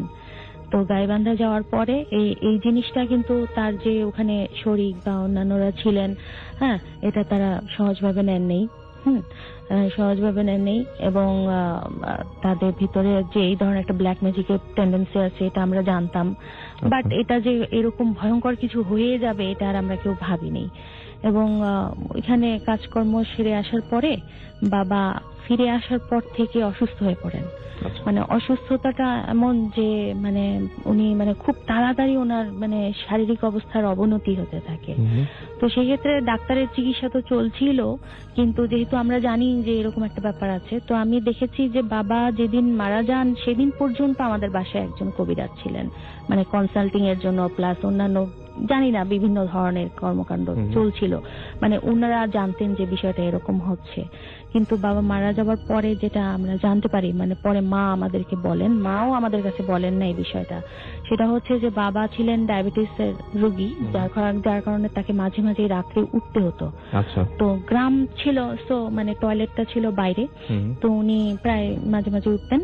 তো একদিন মানে উনি ওইভাবে মানে রাত প্রায় 2টা-2:30টার দিকে, গ্রাম তো মানে এটা তো গভীর রাত, তো উনি ওই সময় মানে হাঁপাতে হাঁপাতে দৌড়াতে পাশের মানে গ্রামে, মানে একটা পাড়ার মতোই, ওখানে আমার আবার মামার শ্বশুর বাড়ি, তাদের বাসায় গিয়ে মেইন দরজায় খুব মানে ধাক্কাধাক্কি। তো সেই সময় উনি আর কি মামার যে শ্বশুর মশাই উনি উঠে আসে, জিজ্ঞেস করেন, মানে দরজা খুলে দেখে যে আমার বাবা এরকম হাঁপাইতেছে। তখন জিজ্ঞেস করে যে কি হয়েছে, তখন বলে যে ঘরে ঢুকানোর পরে বলে যে আমি এরকম উঠছিলাম, তো দেখি যে উঠানের উপরে এরকম বসছে, সভা বসছে ডাইনিদের, হ্যাঁ, এবং তারা সবাই মিলে একযোগে আমাকে তাড়া করছে, এবং তাদের তাড়া খেয়ে আমি এখানে চলে আসছি। তো তারপরে তো সে আর ভয়ে যাইতে পারে না বাবা, সে ওনাকে নিয়ে আসে রাতে, নিয়ে আসার পরে তো মানে এই জিনিসটা উনি যে দেখে ফেলছে, প্লাস একটা আক্রোশও ছিল হয়তো বা, তারপর থেকে তারা মানে বলে দিছিল যে 3 মাস উনি বাঁচবেন, তারপর আর বাঁচবেন না, এবং এক্স্যাক্টলি আফটার 3 মান্থস উনি মারা গেছিলেন। প্রিয় লিসেনার, আজকের এপিসোডটি খুবই ভয়ানক একটি এপিসোড ছিল। আশা করি প্রত্যেকটা ঘটনা আপনাদের মাঝে ভালো লেগেছে। প্রতিনিয়ত এই ধরনের বাছাই করা ভয়ানক ঘটনা শুনতে চ্যানেলটি অবশ্যই সাবস্ক্রাইব করে নেবেন। যারা অলরেডি সাবস্ক্রাইব করেছেন তাদেরকে জানাই অসংখ্য ধন্যবাদ। আপনারা চাইলে এই চ্যানেলে ঘুরে আসতে পারেন। এই চ্যানেলে অসংখ্য এপিসোড পাবলিশ করা আছে, যা শুধুমাত্র বাছাই করা ভয়ানক ঘটনা। ভূত প্রেমের মতো যত ভয়ানক ঘটনা আছে প্রত্যেকটা ঘটনা আমি নিজেই বাছাই করে প্রতিনিয়ত রাত 10টা বাজে এই চ্যানেলে পাবলিশ করে থাকি, যাতে করে আপনারা খুব সহজে শুনতে পারেন। তো প্রিয় লিসেনার, আজকের জন্য এখানেই বিদায় নেব। আবারও আগামীকাল নতুন কিছু বাছাই করা ভয়ানক ঘটনা নিয়ে আপনাদের মাঝে চলে আসবো। সকলেই ভালো থাকবেন, সুস্থ থাকবেন। আল্লাহ হাফেজ।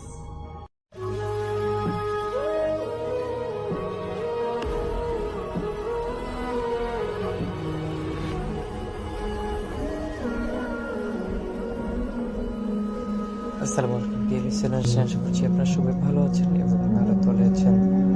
আমরা কিন্তু প্রতিনিয়ত আপনাদের কাছে চলে আসি আপনাদেরকে গল্প শোনার জন্য। আজকে আপনাদের ঠিক চলে আসলাম 11টায় আপনাদেরকে গল্প শোনার জন্য।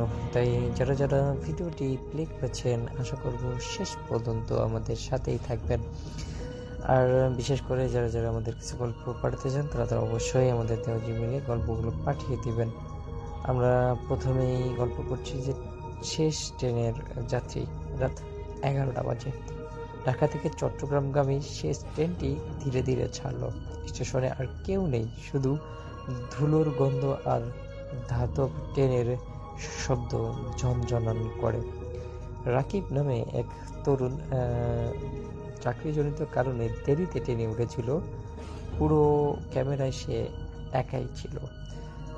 চাঁদের আলো জানালা দিয়ে পড়ছে আর ট্রেনের কাছে তার নিজের প্রতিবিম্ব একদম বরাবর লড়ছে। কিন্তু সে হঠাৎ করে খেয়াল করলো প্রতিবিম্বটা তার থেকে একটু ধীরে হাসতেছে। প্রথমে ভাবলো চোখের ভুল, কিন্তু যখন সে হাত তুললো, প্রতিবিম্ব হাত তুললো, তবে একটু পর যেন অন্য কেউ সেটাকে অনুসরণ করছে। রাকিব ভয় পেয়ে জানালার দিকে তাকিয়ে থাকলো। হঠাৎ ট্রেন থেকে থেমে গেল এক অচেনা স্টেশনে, যেখানে কোনো বোর্ড নেই, আলো নেই, শুধু এক বুড়ো লোক দাঁড়িয়ে আছে লন্ডন হাতে। বুড়ো লোকটির কাছে এসে সে ধীরে ধীরে বলল, এটাই কি শেষ ট্রেন না? কিন্তু তোমার জন্য এখনোই শেষ। রাকিব চিৎকার করলো, বলছে যে আপনি কে? লোকটি হাসলো। তার দাঁতের ফাঁক দেখা গেল, কালো ধোঁয়া উঠছে। ট্রেনে সব বাতি হঠাৎ করেই নিভে গেল। বাতাসে কেমন একটা পোড়া গন্ধ আর কানে এলো কর্কশ আওয়াজ, যেন হাজার মানুষের একসাথে ফিসফিস করছে। ফিরে যাও, নইলে তুমিও আমাদের মতো একজন হয়ে যাবা। তারপর আসলে একটু শোনার পর রাকিব অনেক আতঙ্কে দরজা দিকে ছুটলো। দরজাটা খুলতেই গিয়ে দেখলো দরজার ওপাশে রেল লাইন নেই, শুধু একটা গভীর অন্ধকার গর্ত যেখান থেকে ধোঁয়া উঠছে। সে পিছিয়ে এসে চোখ বন্ধ করলো। যখন আবার চোখ খুলল, তখন সে স্টেশনে, কিন্তু সবকিছুই অচেনা। কেউ নেই, শুধু এক পুরনো রেকর্ড লেখা। তো দর্শক, আমাদের এটা ছিল একটা ছোট গল্প। আমরা আরও একটি গল্প বলবো। তো এখন রাকিবের মোবাইল বাজলো, কিন্তু অচেনা নাম্বারে কল রিসিভ করতেই কানে ভেসে এলো তার নিজের কণ্ঠে কথা বলা। তুমি কি আমার জায়গায় বসতে চাও? এরপর থেকে সে আর কখনো ফোন ধরেনি। কেউ কেউ বলে মাঝরাতে কোনাপাড়া রেল লাইনের পাশে গেলে ট্রেনের আওয়াজ শোনা যায়, যার ভিতরে একটি সিট সবসময় ফাঁকা থাকে। এবং সবাই বলে যে এই ট্রেনটা কখনো ফুলফিল মানুষ নিয়ে যায় না, আর যেই যায় না কেন সে আর ফিরে আসে না। যাই হোক, এরকম একটা ট্রেনের মধ্যে পড়েছে রাকিব।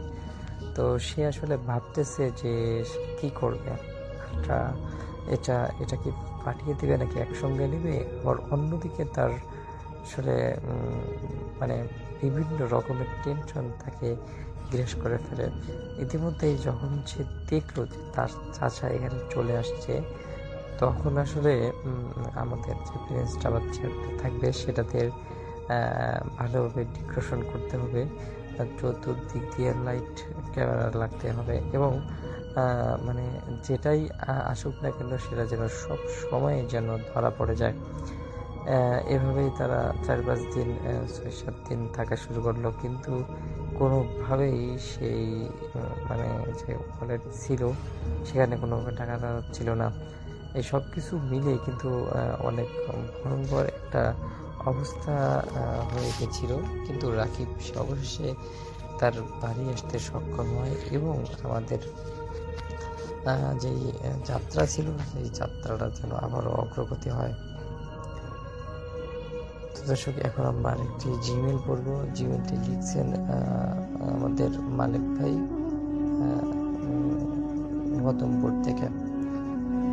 তো দর্শক, সর্বপ্রথম তিনি বলছেন যে আমাদের বাড়ির পাশে একটা নদী ছিল বড়, সেই নদীর ধারের কাছেও সবাই সচরাচর যায় না, কারণ সেখানে অনেক রকমের অদ্ভুত, অনেক রকমের চিমনি, অনেক রকমের কাহিনী করা হয়, তারপর লিখে দেওয়া হয়।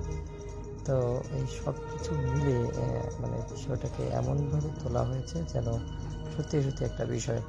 তারপর আমাদের কবিরাজ ভাই কোথায় জানি মানে আছে, তো উনি আসার পর এই জিনিসগুলো ভালো করে দেখতে পারেন এবং একটা ফোন উনি হাতে নিয়ে বুঝতে পারবে যে আসলে এটার মধ্যে কি সমস্যা নাকি সমস্যা নাই।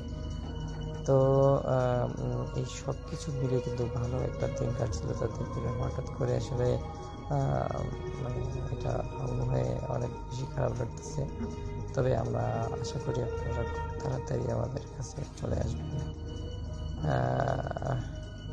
তো আজকের ভিডিওটা শেষ করছি এখানেই। আপনারা যারা যারা আমাদের এই ভিডিওগুলো দেখছেন তাদের কাছে রিকোয়েস্ট থাকবে আপনারা অবশ্যই আমাদের চ্যানেলটিকে সাবস্ক্রাইব করবেন, পাশে আসা বেলকনটি কিন্তু অন করে রাখবেন যেন আমার আপডেট ভিডিওগুলো সবার আগে সর্বপ্রথম আপনার কাছে পৌঁছাতে পারে।